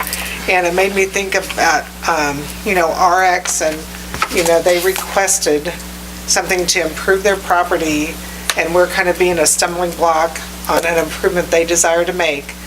And I feel that RX Drugstore brings a lot of people to the downtown area on a daily basis. Well, Beatrice does have a pharmacy 2 blocks west of there. I know, the one but that went under, it wasn't for lack of support, it's because the guy was scamming Medicaid, but it's Anyway. true. It was in the paper. So I see that vacant building. It's a great big vacant Spirit building. of compromise, though, is important. I think we should foster an environment of compromise in our community. Well, I think that when we have somebody who wants to make an improvement to their building and their area, surrounding area, that we should not be a stumbling block.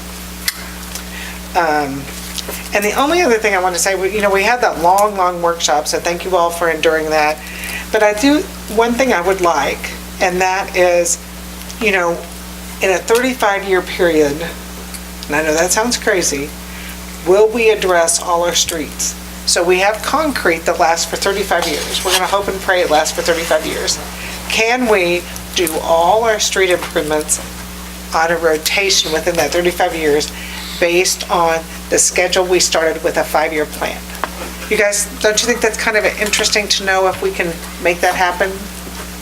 Or do you guys think that's crazy? I just think you take that. It won't happen. Can't happen. Can't happen. We can't address every street in 35 years? I think Not we when we need, do night. we need 9 to blocks make a it year. happen. Well, we need to figure out what it's going to take. What is the number that it's going to take to address our streets? And then we have to figure out how to fund that. How many linear miles of street do we have, Austin? Do you know? I have it somewhere hidden. we have it somewhere. I don't have it right up. But Todd, you gotta remember, that doesn't include 11th Road. Oh, no. I agree. Keystone, I'm saying it's a 12th big Road. number. It's Yeah. more than you think. So, in theory, if we're going to go to concrete streets and always put in concrete streets, that means that those are going to last 35 years. And I want to know, I would like to see a plan that says this is going to make it happen so that all our streets get improved, or what we need to do to make that happen. You would have to guarantee, now I don't want to put a negative feel on this, but you would have to guarantee every future council would agree with that plan. And you can't. Yeah, I you understand that.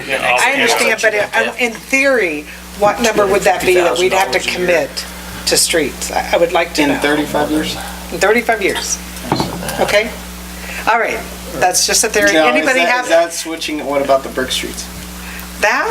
They last 100 years, so that would be doing. Well, that's 2 streets anyway. It's 2 It's a streets. street yeah, on a one street. top of- Yeah. Yeah.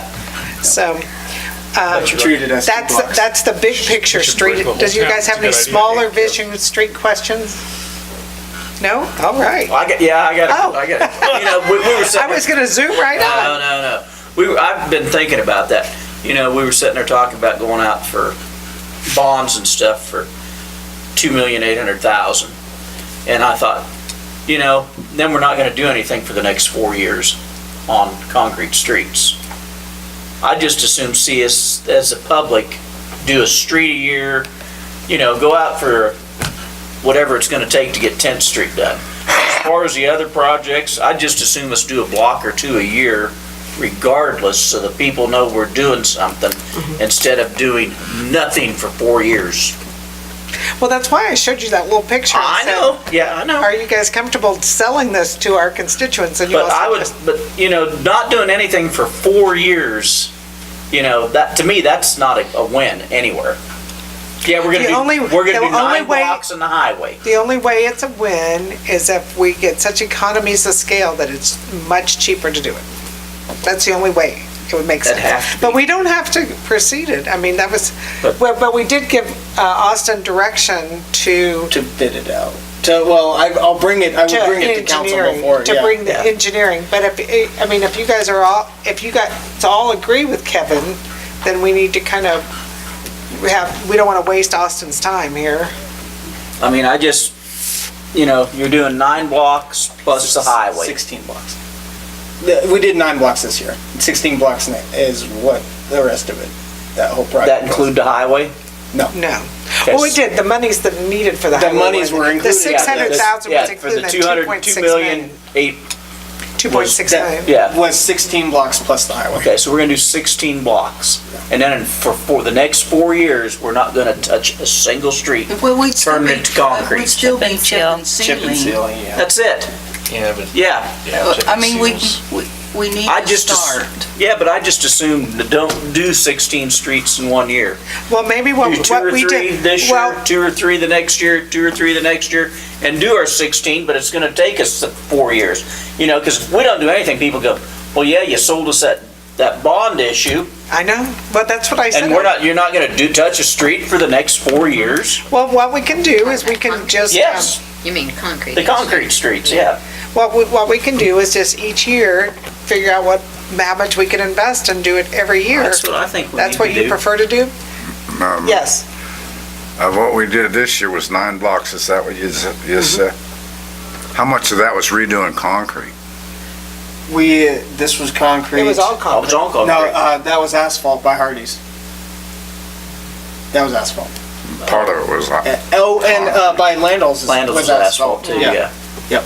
Asphalt by Hardee's, asphalt by Landals. Yeah. Concrete. What? Concrete. No, it was concrete by land. No, it was asphalt. Oh, Oh, yeah, but we It concreted was it. previously. Concrete now. It's concrete now.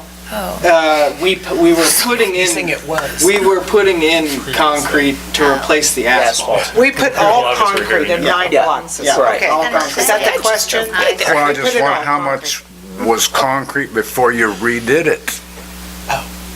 This was concrete. Hometown was, I Hometown know. was concrete. Let's see, where was the other?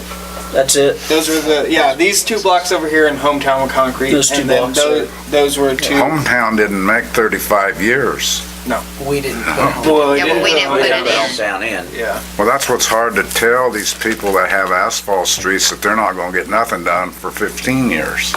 While they're waiting while the other people get their concrete.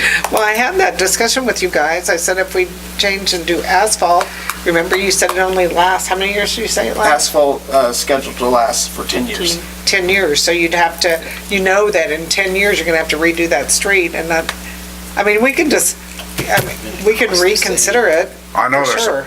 I know there's a place for concrete, but there's also, We would be satisfy replacing, everybody. so next year, it included replacing that brick street and making it concrete.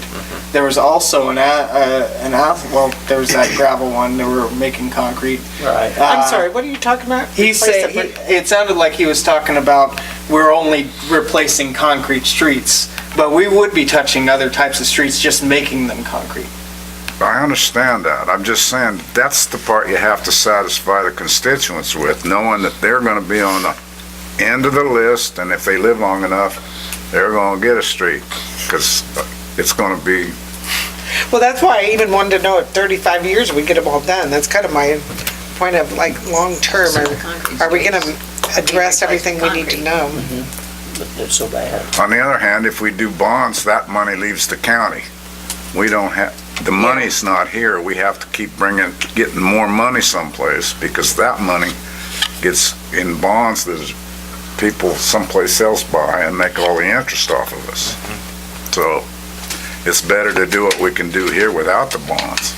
You guys agree with Kevin that we need to not have Austin?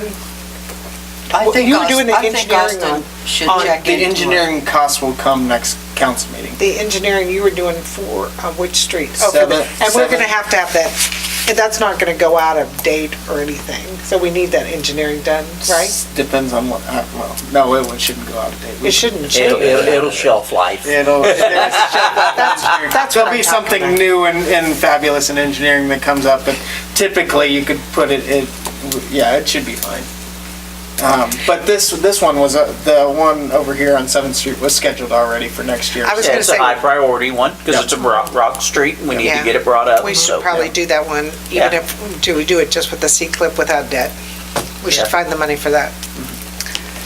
So at this point in time, our direction to Austin is to go ahead and pursue the engineering on that and not work on bids for the whole big project.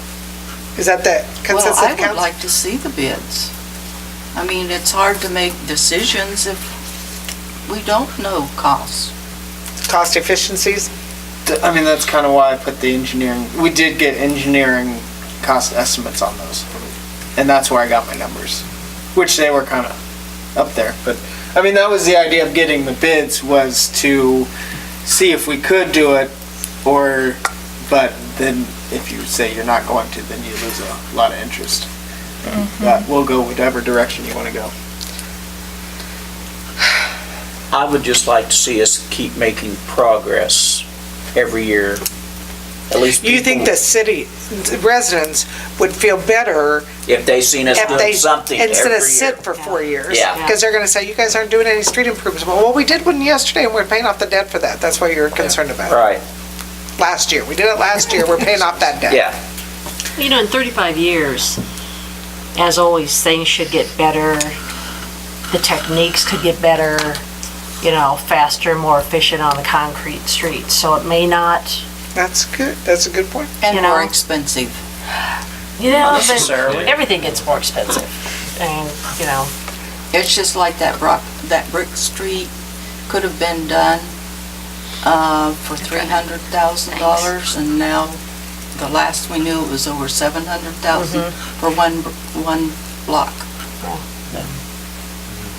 But yet now concrete is cheaper or is the same price as asphalt, and that never was 10 years ago. No. So I mean, sometimes it does change. I mean, for the better, or maybe they're not better, but if they last longer. I'm kind of with Kevin on this because if people see the guys out there doing this, See projects being done yeah, on they an like annual that. basis. I feel like tax dollars are being. Yeah, exactly. But weren't we talking about, we would have a company, hire a company to do this, whether Yes. our guys would still be doing chip and seal Right. and maintenance. Right. Right, and we would still hire it out We'd each still hire it year. out each Yeah. year. Our guys don't do it. But I think the public overall would say, hey, look, they're doing a concrete street again this year.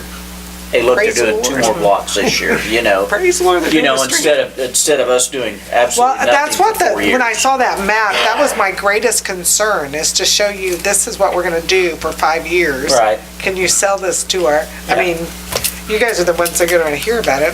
And you know, if for some reason we end up a little more money and the bid comes in low, you know, maybe we can do another street here or there. You Play it know, by ear, huh? play it by ear. Play it by ear. So, consensus of council is year by year, except for Darlene, of course. It was not consensus of council. I just want to direct Austin because I don't want to waste his time. Well, I didn't either, but you know. That's the why you more- brought it up. That's why I brought it up. But Exactly. like I said, the more I thought about it, I thought, you know, But everybody seemed like they were in agreement at the workshop. Not that we make any decisions I at a workshop, but we were kind of on our direction. well, I was too until I got driving down the road and thinking of stuff, and, you know, it just, So at this point in time, you know. at this point in time, you want Austin to do the engineering, but hold off on the bids? Is that Does that sound?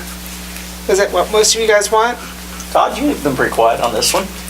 Well, it's not a hill I'm gonna die on. No, I, I don't have a super strong opinion either way. I could probably make an argument for doing it all at once. I kind of look at it more like Darlene does, but I see what you're saying. I mean, keeping people on board with rolling it forward also makes sense, Yeah. so. They see our tax dollars at work for them. But The we'll only never- thing that is good about not committing for 5 years is we do have more flexibility with funding. Right. If we have more money, we can do more. If We we can do have more. less, We'll never get ahead. Is there any way to do both? Does that sound crazy? But like, do both. What do you mean? Once we Well, get the debt, we'll have to be paying off the debt at But you're $600,000 a year. yeah, I just, The reason this came about was we do have a lump sum payment for Highway 77, C-CLIP. the C-CLIP, yeah. The way they do it is we pay what they estimate the project's going to be on our match, and then KDOT takes over. So that was what brought this about, where if we pay that cash, we have a limited amount of funds left over for the year for street improvements. Well, we wanted to do street improvements, continue to do that, so why not?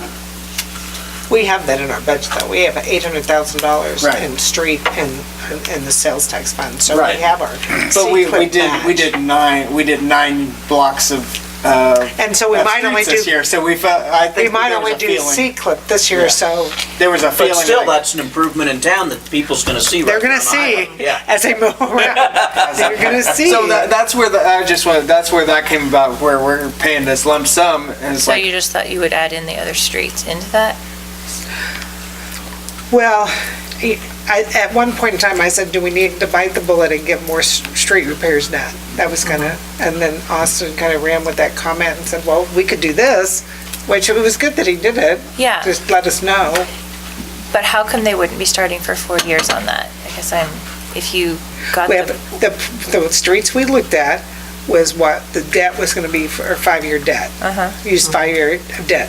So we wouldn't be able to do any other major street repairs other than chip and seal and curb and gutter that our street guys do, and for 5 years. after And those projects were After that completed. project. So Okay. Kevin is saying, I don't like the idea that we don't do any street projects, and everybody's sitting around going, why aren't you working on the streets? And we spent all our money in 2020 or Yeah. 2019. got it. Instead of doing a little piece here and there all along.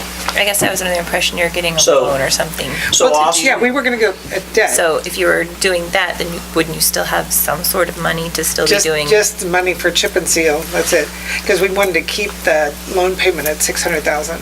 I mean, if you extend it out years beyond, then you pay more interest. how much Well, did we spend this year on concrete? 650, I think, somewhere in there. We did 9 blocks. 9 blocks. So, next year, we're gonna spend 600,000, and we're gonna do the C-CLIP project on 10th Street. So, that'd be 19, so in 20, you could spend $600,000 and hopefully get another 9 blocks done. Something like that, yeah. So I think we'd be money ahead, going year by year by year, instead of lumping it all in one cookie, Kind of like we do the CIPP. Yeah. Designate so much per. and just keep doing per it year every and make sure year, you get it done. Yeah, instead of not doing anything for 4 years. Well, if you look at Carolina, 20th Street, and 20th Street and Hometown Drive, it was 700,000. And then we also did ADA for 90-some All right. thousand. So those were all street projects, came out of the sales tax fund. So Almost 700,000. Or 800,000 with the ADA. But I mean, if you just figured you were gonna do $600,000 or $650,000 a year on concrete streets, period, We get some work done. yeah, and bid it out every year. Contractor knows, hey, the city of Marysville is gonna bid out brick street, or concrete streets again next year. Everyone knows we're gonna do that for 5 or 6 years, you may end up with some pretty good bids. Okay, What, so, what? one thing I'm saying, what if we say took out a loan or bonds for the cost of the C-CLIP to disperse that out over 4 or 5 years? And then that way we could still do projects next year besides just to see, it would reduce the amount that we could do every year. We wouldn't have one year we didn't do any Anything. streets other than 10th. Well, I guess I that's think we another- could still do 7th over here. 7th over here. Still Yeah, 7th a brand new street right over there. over there. Yep. I mean, I guess it's the other kind of cutting it down the middle way that it could be done.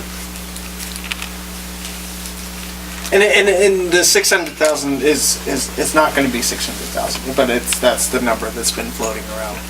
Because we've Do we- been paying an engineering We paid the already- engineering costs on already. it. Yeah, so the match is gonna be smaller than that, so we could I think we're gonna still do 7th Street if that's still the plan. Okay. I mean, we could possibly still do one more somewhere else. Well, over the years, we should be able to find grants. Not for residential Not streets. for Residential residential. streets. Yeah. No, they don't. Brick is our No best repair. bet, historical. Otherwise, residential, and every city is in the same situation. The residential streets decline, they can get funding for KDOT for the highways and historical stuff, but residential streets, there's just no monies there. Yeah. So you have to find it in your own budget. We're not unique, No, we're not. but we're not in a good shape, but we're not unique. So I'll just take that as we're spreading it out over the years, the projects. I think so, much to Darlene's dismay. There's a no. Okay, anything else for streets, since that was just a light-hearted comment? Okay. Yeah, I got two more. Not something- I got two more things on streets. Okay. Things to say. The hole on 4th and Calhoun. What's taking us so long to get this thing fixed up? That's an We- emergency snow route. We should be on top of something We like have to that. fix the storm sewer that's underneath it there. Otherwise, that would be filled right in. We just hadn't, they've been working on the water line up there, keeping the contractors going. And it just hasn't been. It's storm sewer, not Storm sewer. Storm sewer. Yes, storm sewer. I think we're spending way too much time helping that contractor up there. Well, that's a good point. I think we need to get on some of these other projects and get them sealed in. We have to maintain an inspection on theirs and when they Does it shut take down. the whole crew to be up there? I So mean, we have can put a 5 couple guys in a employees. hoe and a dump truck and remove bricks so they can come down and start on it. I mean, Was it Calhoun? What's your other place besides 4th and Calhoun? no, the other one's just a comment I had on snow removal on street. Okay, Because I was up at Hardee's the other day and I got my ear pulled off by about 8 or 10 people up there. never go at coffee hour. I'm just- Evidently not. So what'd they say? Our snow removal in Marysville, they said is pretty good. The problem they have is on the emergency snow routes. They think that the city police need to get people's cars towed. It's an emergency snow route. There should be, it states no parking on emergency snow routes. They need to be removed from. Is that, Aren't they? have we No, had they a are problem, not. a lot They of don't problem with enforce that? it. No. Have the guy said something? Nobody has talked to me about that, but when they're removing snow, it's either on the weekend or, and by the time they're done, they're probably not worried about what they missed. What they but- missed or what they plowed in. So, But no, then- that's a good comment. I will see what, Yeah, Again, that might be something we need to Notify notify the people. public, because there are probably a lot of new people in town. I mean, that's why Aren't we there have, signs, we have the though? signs up. And there's a lot of people who just don't have anywhere else to Yeah, park. but I- do, but I mean, where I lived several times ago. I never noticed the It's tough, signs. because I know, where do I you know go? it is. Because then they don't have. are I mean, signs not bright Well, enough? put them in a parking They're- lot. Somebody maybe There's redid a them. lot of Yeah, places they're that just don't like to did park because they can clear their lot. with blue Well, Yeah. and I mean, snow. This will be route. trouble for people living downtown. So they want us to tow these vehicles. They think we need to take a bite into it and make sure people are aware that they're emergency snow routes and they're that for a reason. I agree, but I also think we should provide some sort of guidance for, hey, but go Right, park here, or go park in these kinds of places, Yes. just so that they don't go and, we don't kick the problem into somebody else's lap. Well, Yeah. the city should have some guidance or put something in the paper, or have them call the city so that they can find out where they should park. We should have a place for them, like down the swimming pool parking lot or something like that. But 1200 then, block of Elm. but then they gotta You have that mean clear. where they should park overnight? when they know it's gonna snow? Yeah, because But there's just- people who are probably willing, they just don't, Have any place to go. they don't have anywhere to park. Yeah, Most I of them mean, don't want to park that far away from I where was- they live. Well, I understand Because the that. because the emergency snow routes are going to be up by the hospital, and, quite frankly, if I was driving an ambulance, I wouldn't want cars parked on there if there was snow and a mess either. Right. Well, I understand that, but we have to set up something. If they want the cars moved, they're gonna have some place to tell people to On a go different park them side street? somewhere. On Yeah, a side street, side street, yeah. any side street. That's a easy out. I mean, Yeah. See, but some of them what look like side street, I think like 11th is a snow route because it goes to the school, right? Right. It looks like a side street, but it's not. So, I mean, I think some people may not even really think 11th about Road it. is 11th Street. 11th Street though? Yeah, around the school. People Around park the school. all over Yeah, that it's block. very parked. And the problem with that is some of those are hilly, like where you used to live. You don't want to park on that hill. That was our snow hill. Yeah. Snow sledding hill. Well, up that far isn't an emergency route. No, Up on 11th? just 2 blocks up. Just 2 blocks from the By the school? Yeah. Okay, well, maybe we just need to write something up and encourage the advocate to help cover that for us. Yeah. Okay. That's all I know on streets now. All right, anybody else on streets? Water sewer? Parks and Rec? Cemetery and Airport? Police and Fire? Admin Finance? We're zooming, okay. So appointments, there's a revised one here on the table. It just includes the Airport Board of Adjustments and has the dates of renewal based on when they were previously appointed. And I added a third person to the street committee and a third person to the police and fire committee so that they would have 3 on each committee. And I asked you at the last meeting, no one volunteered, so I assigned you. Good to go. So I would entertain a motion to approve my appointments Move to approve the mayor's appointments. as amended, I guess, Yep, as written, as presented. presented, yep. Is there a second? Second. All in favor, say aye. Aye. Opposed? 8-0, thank you very much. Now we have 3 members on every committee, so we have a quorum with 2. All right, city attorney, you're up. Are you still with us, Craig? I am. There's memorandum of understanding and a deed, both drafts in relation to the proposed real estate from the David J. Patterson Trust. I had an opportunity to speak to Ms. Kinney about that, Finney, and asked some of the questions that were posed to me to clarify her letter that I presume that the council has reviewed.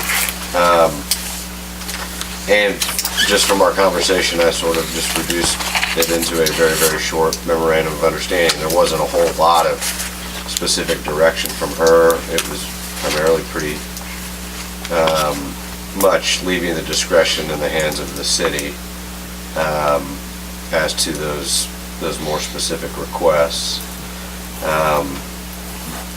On behalf of her siblings, she was aware of the possibility of a disc golf course being adjacent to or even through that piece of land, but didn't really have an opinion on it. Just other than hoping that the trees would be preserved. So how much of a challenge that would be to the city, I don't personally necessarily know, but it wasn't a deal breaker of any kind.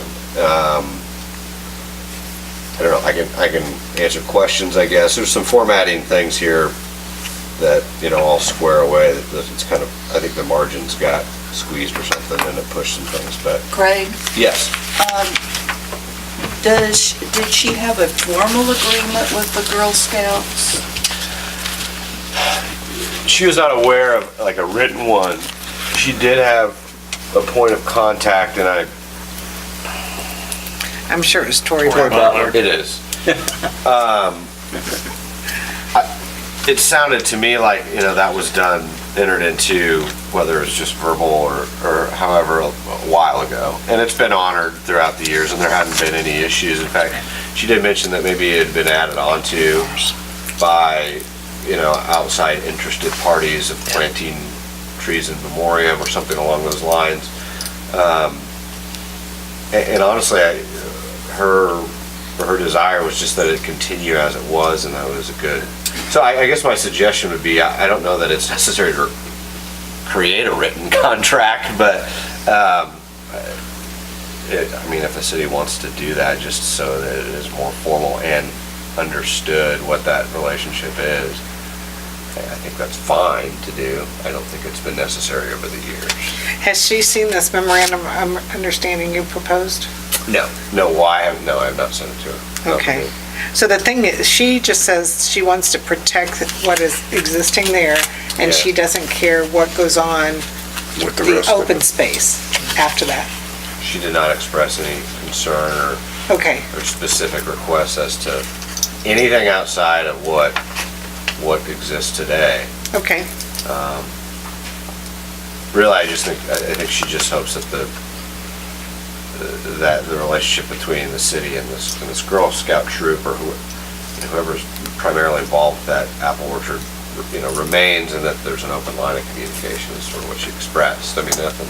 Okay, well, I think that, what you wrote in the memorandum kind of, gives us the council direction, both now and going forward, on what her expectations are, so that's the main thing, is to make sure we know exactly what she expects. And she has not seen the deed either, of course. I mean, she's the one that signed both of these documents, I presume, on behalf of the trust, and she is the only party that signs the deed, since it's coming from the trust. So she'll obviously have to approve that. If she has any substantive changes, I'll relay that to the city, obviously. You guys have any concerns about the memorandum of understanding or the deed? Madam Mayor, I do Yes. have one, Okay, to use the definition, apple orchard, there's probably 8 different kinds of trees planted there. I don't think, if we're gonna be precise about this, maybe it should be worded to include all trees, that just the ones Johnny Appleseed planted there for the Girl Scouts they all should count the same. There's a lot of trees down there that aren't apples. so you just want to say to protect the orchard, you want to pull the word apple? Protect the trees the Girl Scouts planted. It isn't an orchard. It's not all fruit trees? Pardon? They're not all fruit trees? Well, some of them are fruit trees and some of them aren't. There's a couple that have been planted by other people that aren't fruit trees down there. Oh. Protect the trees. Well, I know there's cherry and peach trees because we, Yeah, I was gonna say, if sharing a beech and apple, I know. yeah. Pies. I know there's peaches and cherries, and to say it's an apple orchard is Right. a misrepresentation of the trees that are there. Well, you could just put orchard. That would be better, I Just a better think. word. Just put Just the put orchard. Do you want just orchard, or you just want trees? I think it's trees, 'cause somebody might want to plant, Girl Scouts might want to plant a tree where theirs are at, replace one with the walnut, for all I know. So are you guys okay with just changing apple orchard to protect the trees? Yeah, that's fine. Do you think that's specific enough? Yeah. Craig? Yeah, I think so. As long as the city understands this area, it's a defined area that exists that's supposed to be preserved. Yeah. Well, we can see the trees. We should Say be it's able well defined now, yeah. Yeah. We could call it a grove or something. I mean, that way, Let's just put are there trees. peripheral trees though? Let's just put trees. I don't know. I just didn't want us to be prohibited because there's trees on the bank or somewhere that. But I think that's our Are property. all of those on ours? Yeah. Yeah, the Okay. trees in the bank. All right, all right. Yeah, As long those- as they're all on ours, I just don't want to get caught. Let's just put trees. Okay, you guys have any other changes? So you want to have a motion to go ahead and present this memorandum? Do you want us to sign it? To go ahead and sign it and present it to them? I suppose, Okay. yeah. So approve it with that one change of the trees and have me sign it and present it to the Patterson Trust? Move to approve the memorandum of understanding with the revision to trees and have the mayor sign it and present it to the Patterson Trust. Second. And then trustees, Dan? And trustee Finney, Elizabeth Finney? Yep. and the deed, or is this, do we have to sign the deed? No. Oh, we don't, I'm sorry. So just a memorandum of understanding? You said second, Kev? Yep. Any discussion? All in favor say aye. Aye. Opposed? Aye. 7-1, and you'll go ahead and you'll give this deed to her and she'll just fill it out and bring it back to us? Yeah, so. Okay. Awesome. Okay. The next one is on the cell towers issue, more specifically about a request from US Cellular, as I understand it. I go into it a little bit in the memo, but just to reiterate, the law on telecommunications is very broad, very scattered. It's a bunch of different federal acts, there are state acts, and in some cases there are local ordinances, although that's not as prevalent in the city of Marysville, that regulate what cities, how they can respond to requests, and sometimes in a very limiting way. As Austin, I think, has given some literature about a new ruling from the FCC came down in September. My understanding is that there's an appeal in the process, as you might imagine, these things, but it is even further limiting of cities, to the point where I think that Marysville and any other city that gets a similar type of request just has to be very cautious about rejecting requests because it could be contrary to federal law. This one's a little more unique than, say, the standard we want to go down a city right-of-way with our cables or our fiber optics or whatever. This is, we want to build a tower, we want to lease your land, city land, and build a tower. My understanding, generally, this is very generally, so I want to be careful. There are maybe less restrictions on that, but I don't know if it's so much so that the city is wise to just flat out reject it. And that's why I said towards the end that I maybe want some more information or kind of get a better feel as to what US Cellular is really wanting, what they're really asking. Has it been a formal written request, Austin, from US Cellular, or is it just more, is it conversation? There's been a formal request to access our land to do a survey. Okay. Which we did not approve. In writing? In writing. In writing, okay. We did not proceed with that. Okay, and when was that? 2 meetings ago. About 30 days ago. Yeah. The other thing that, and again, I don't know that it necessarily applies to that specific request, but, you know, there are certain, they call them shot clocks that these federal laws implement on these kind of requests, and that the city may or may not need to be aware of, but again, I don't know that it applies to that. I just would express a lot of caution to the city about just outright denying these things without giving it quite a bit of consideration or at least understanding where it fits under the various federal regulations.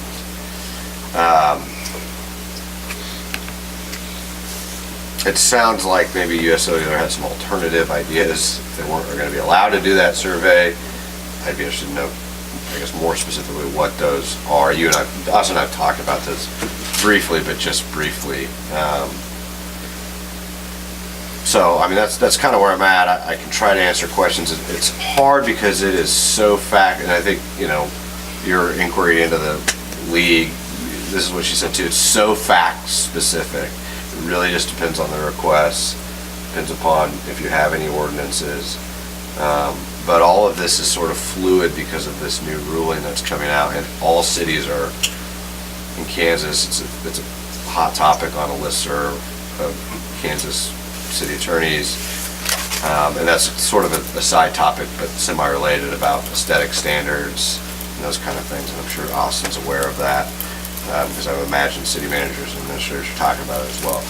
That deadline's not until, as I understand it, April, assuming an appeal goes through and is upheld, the ruling's upheld by whatever appellate court hears it. I guess I can answer questions now at this point. I don't know. So the FCC ruling, you don't know if it specifically addresses towers? Well, no, this FCC ruling in September is about small cell towers. It was small cell towers.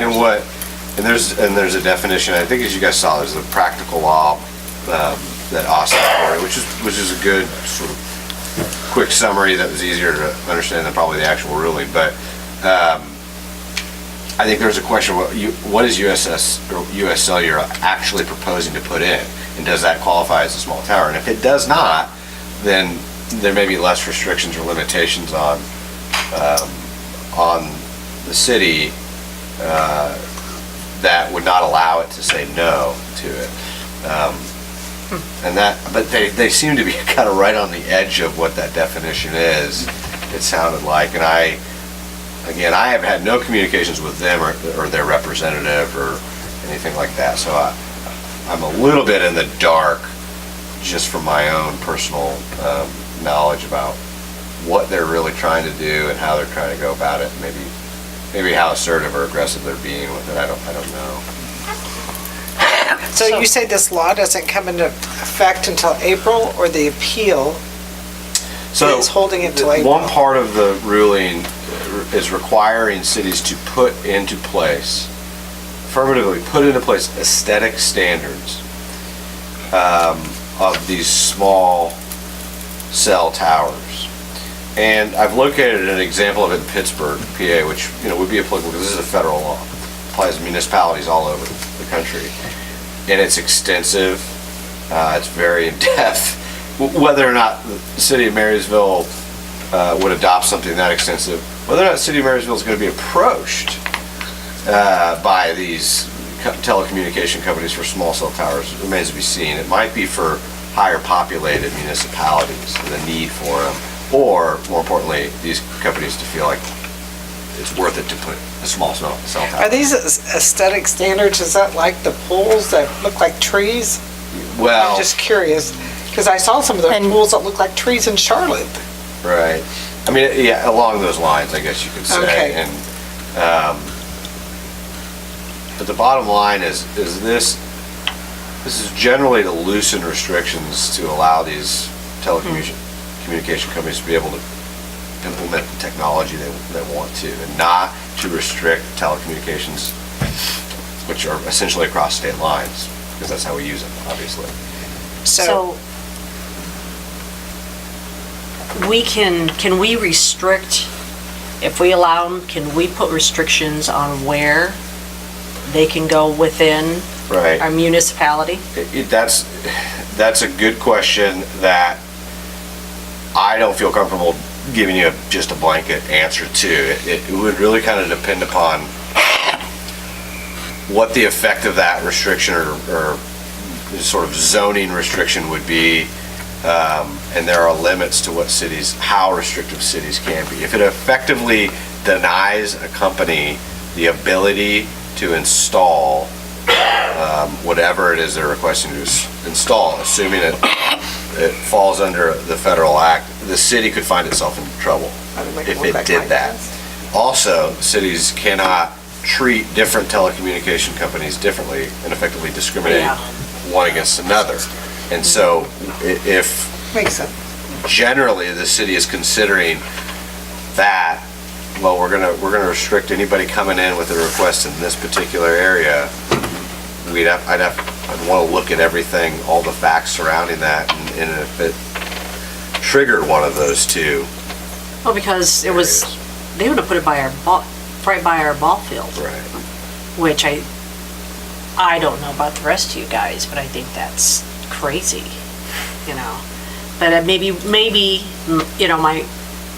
for myself, you can come here, but let's find a different place.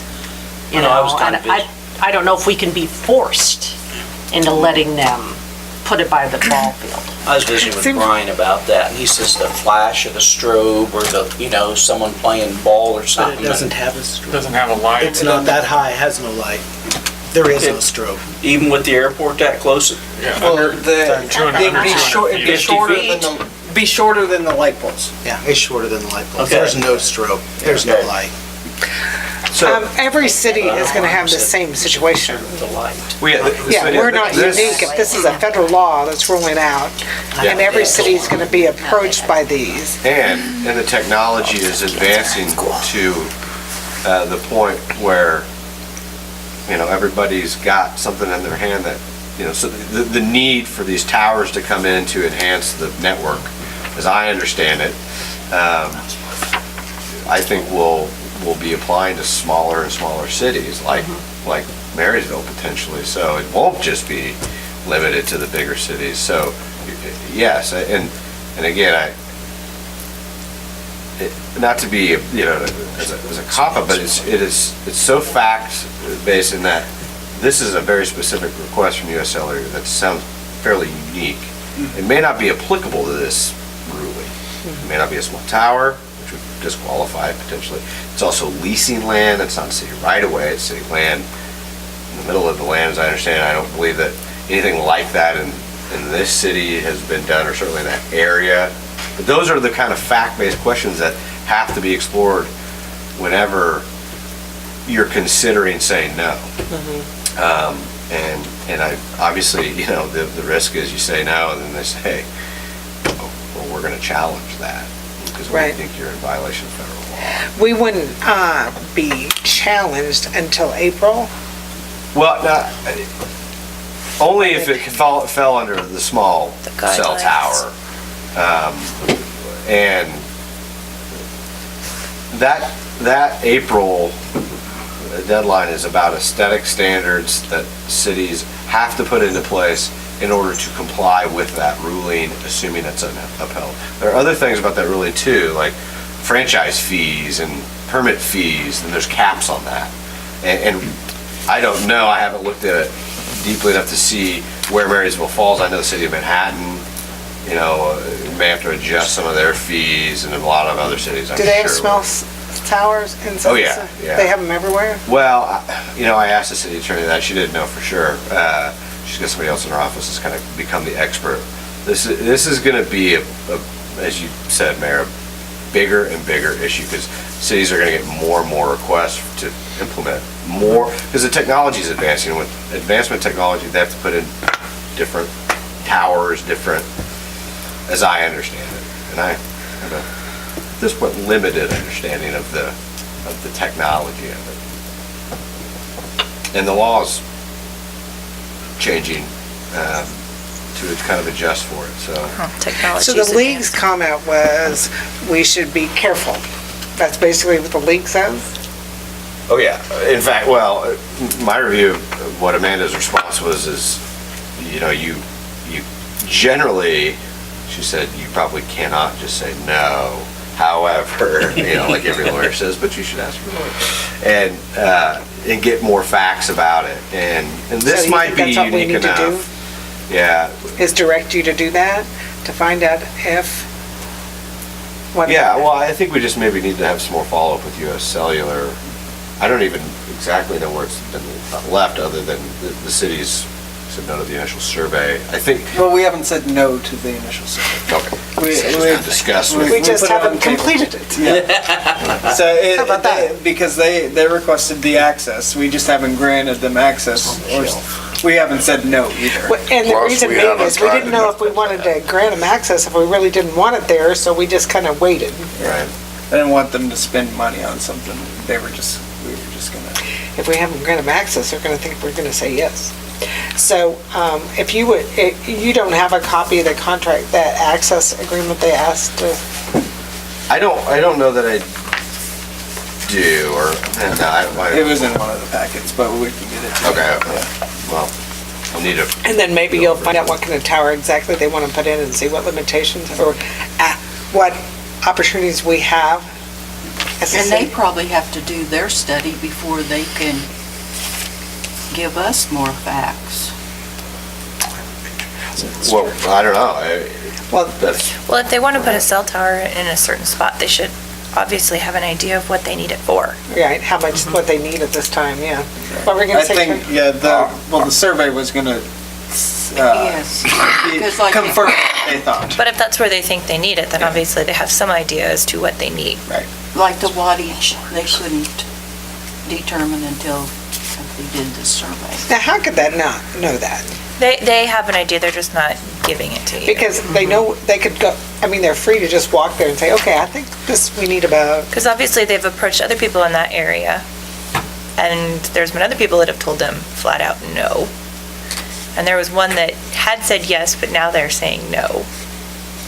So, what were you gonna say, Terry? The city of Marysville has failed to even ask them about negotiating with them whether or not the figure that they gave us was a good figure. They didn't officially give us a figure.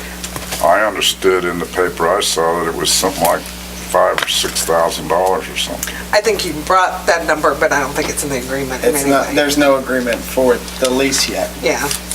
There's, No. yeah, we We haven't. haven't negotiated The with first person that walked up that was with whatever company goes, they could pay you, this is probably the number they're looking at, so we kind of ran with that. We had no negotiations with that was them. just a guess. Yeah. Well, I think at this time, we ask Craig to contact them to get more information. Give us a recommendation. Yeah, how we should proceed. Is that all right with you, Craig? Yes, I mean, I think my recommendation, I don't know that it'll be a recommendation, it'll just be here are what I think your options are. Yeah, but if To you decide talk to to them, choose from. yeah, if you talk to them directly, I think we want you to go ahead and make that call and see what you can find out, right? Are you all right with that? Yep. You guys, is that what you agree? How we proceed at this time? Okay, so Craig to follow up and get us more information. Okay, anything else, Craig? All right. We do need an executive session. Who would like to read the motion? It would be for personnel matters of non-elected personnel. And we probably want it for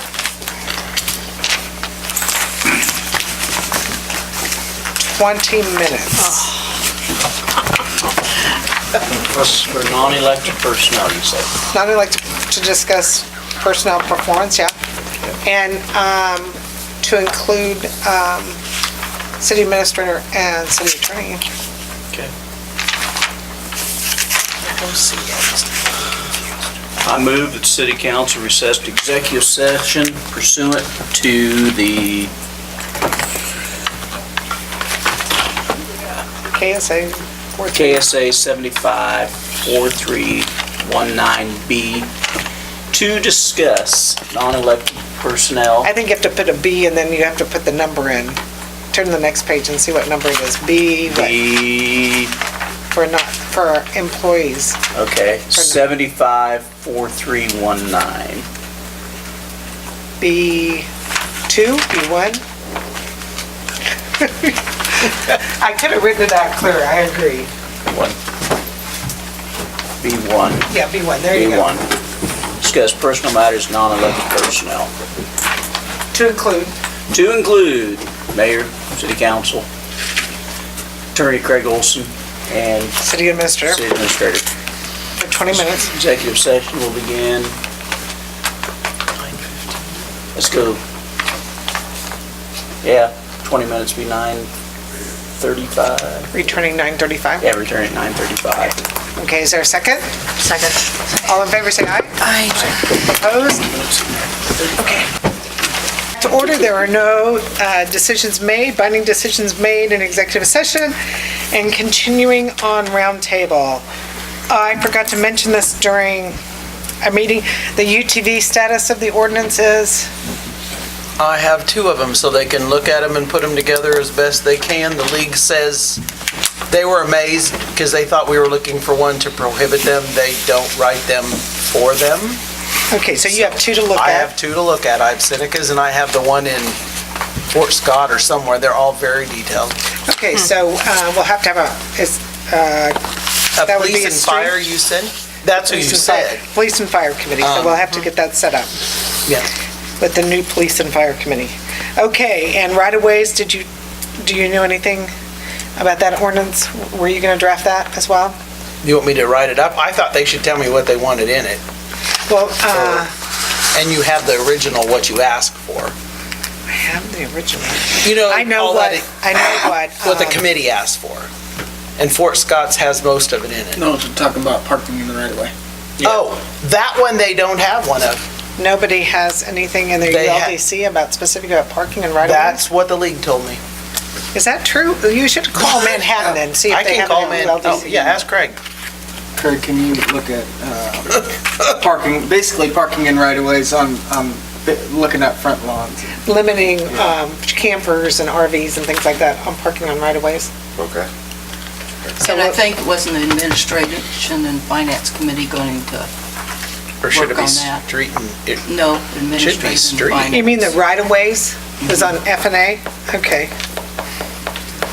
So we'll wait to hear what Craig brings to us with. Okay, just a reminder about dump hours. I saw in the highlights that now it's Wednesday, 3:30 to 5:30, and Saturdays and Sundays, 1 to 5. And the last day that the dump is open on is Wednesday, 12/19. Correct. And you know, I looked on the highlights, and they had 64 people there last Sunday. There's still a lot of people using the dump. Because he told me there was 8. Well, maybe that was the week before. It must have I might been before, because he told me it was 8. I might have been late. Because on that's the why. highlights. There's a lot of Okay. leaves in people's Yeah, yards but and he stuff said there were driving around. only 8 people who Yeah. used it. And they were cutting wood. None of them were bringing anything out. They were only cutting wood. And then I wanted to mention our new Blue Valley TV times is 7 p.m., I'm sorry, on Wednesdays and Sundays. Is it 7 on both times? I think so. Because I saw it last night during the 7 to 9 hour. So thank you, Diane, for doing that. I hope people prefer that. You had people ask you to do that? Make that recommendation? No, I just thought it would be nice. I mean, just because, I mean. Yeah, I think it's easier, 7 to 9. 9 o'clock is pretty late, especially when you have a 4-hour meeting. Yeah. I've had a few people tell me thank you. Oh, good. So, I hope so. And the last thing is the Light Up Marysville contest going up, so please notice all the Christmas lights and the efforts put out by our Convention and Tourism and Boat. And notice Gina's tree on top of her house coming out the center. So is anybody else participating in the contest? Okay, so thank you, Gina. Go Gina in the competition. So that's all I have. Darlene? Talking about the UTVs, I've had many negative comments about allowing them in the city. I haven't had anybody say they were for it. Okay, anything else? Yes, appreciate Cindy's thank you about the raises. And Austin, thank you for the goodies. Yeah. You're welcome. Yes, For the thank you. baked goods. Anything else? No. Jake and Bobby? Well, just the opposite of hers. I had people talk to me about the utility vehicles, and I had to really stress to them that you're not riding these out on the highway, and you're not riding them to school, and you're gonna be 18 years old. And the adults I've talked to they were completely going along with it. They said, we Based don't on want those kids out on restrictions? them, we don't want them. And I also explained to them from sunup to sundown. And I said, we're not gonna deviate, and it's gonna be a learning curve here. And I said, and we're just not, I explained to them, they have to be inspected, they have to be licensed, and you have to be a licensed driver to have it, period. And the people that have approached me about it, they were kind of angst about the whole thing. And after I got done talking to them, they said, okay, but we were worried about it was gonna be like another little town here or another little town there that just kind of lets them drive around and do what they want. Total Yeah. freedom? Yeah, well, no, yeah, whatever. So, yeah, that's what, yeah. Is that all you got? That's it. Gina? Nothing. Terry? Yeah, I think the town's starting to look pretty holiday-like, and it's really nice.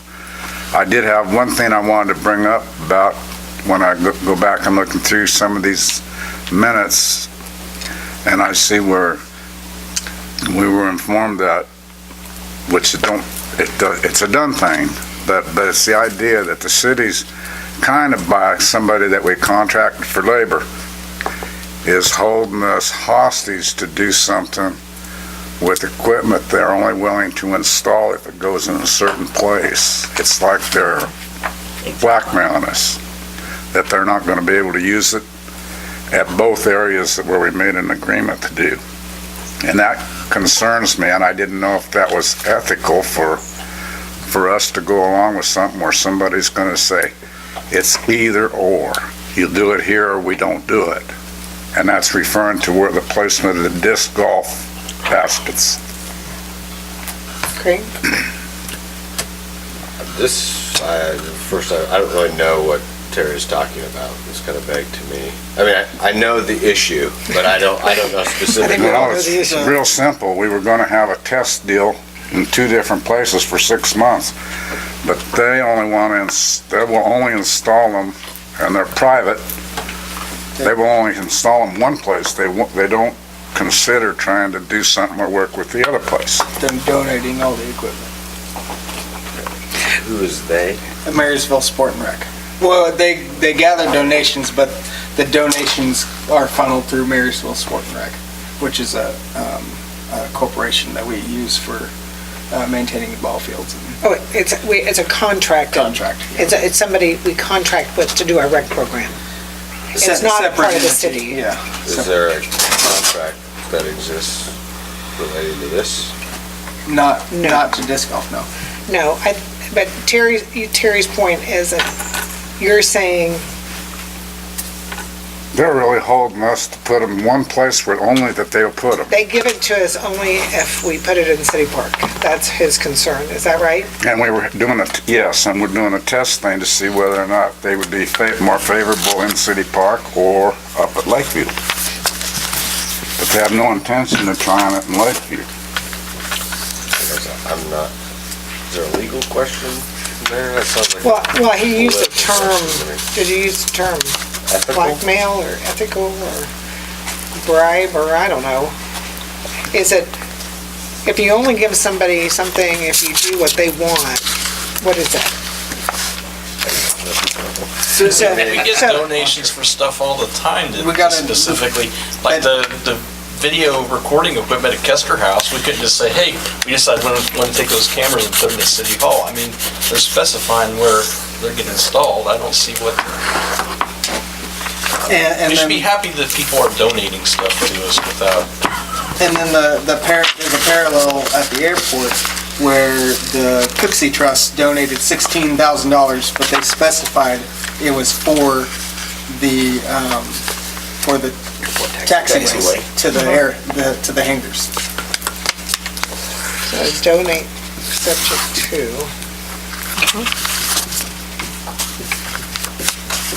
It has to be used for a certain thing, otherwise they're not gonna give us $16,000 is what you're saying. Right. I just wanted to find out if it's kosher.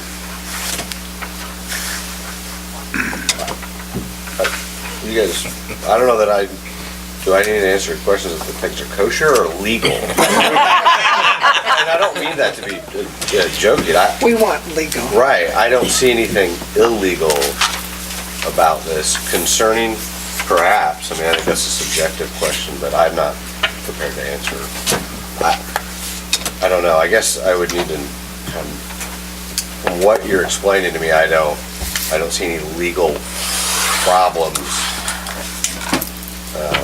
either way. I don't know, maybe I'm not understanding that. So Terry, if you don't think that he understands the full picture, you're welcome to email him and send him an email and tell him your concerns. Sure will. Okay, that's the easiest way to handle it, Please. I think. Yeah. Todd, Thanks oh, did you have anything else? I'm No, sorry. that's all. Just Sorry. happy holidays. Merry Christmas, ho, ho, ho. Yes. Thanks for the cookies, awesome. Do you have a Rice Krispie treat recipe? Marshmallows. Putting that and out there, Rice Krispies. okay. That one I A can little do. bit of butter. That's all I got. Diane, Thank you for the goodies. You're welcome. Sometimes they're hard to find if you look on the box. Sometimes if you don't get the box of Rice Krispies, they're hard to find, so. anything else, Diane? No, Merry Christmas, but everybody. Kevin? Just thank you for the goodies, and I want to thank our staff and all our employees for the good work they put in this last year for us, and happy holidays to all of them. Amen. Jason? About the same thing Kevin said. Merry Christmas, everyone. I mean, the only other thing that I've got is, and don't think that I had a problem just the housing down there, the one building is gonna affect. I'm just concerned with, opening the barn door before you have the pasture fenced, and I guess that's kind of my analogy of it. I would like to see a committee or something working with Main Street and probably Chamber to kind of look into, if we can come up with some guidelines of what can be, what appearances, What and facade you want on. structures, what facades you want on Main Street. Okay, with that being said, Merry Christmas, everyone. And motion to adjourn? Is there a second? Second. All in favor, say aye. Aye. Opposed? We're adjourned. Not bad.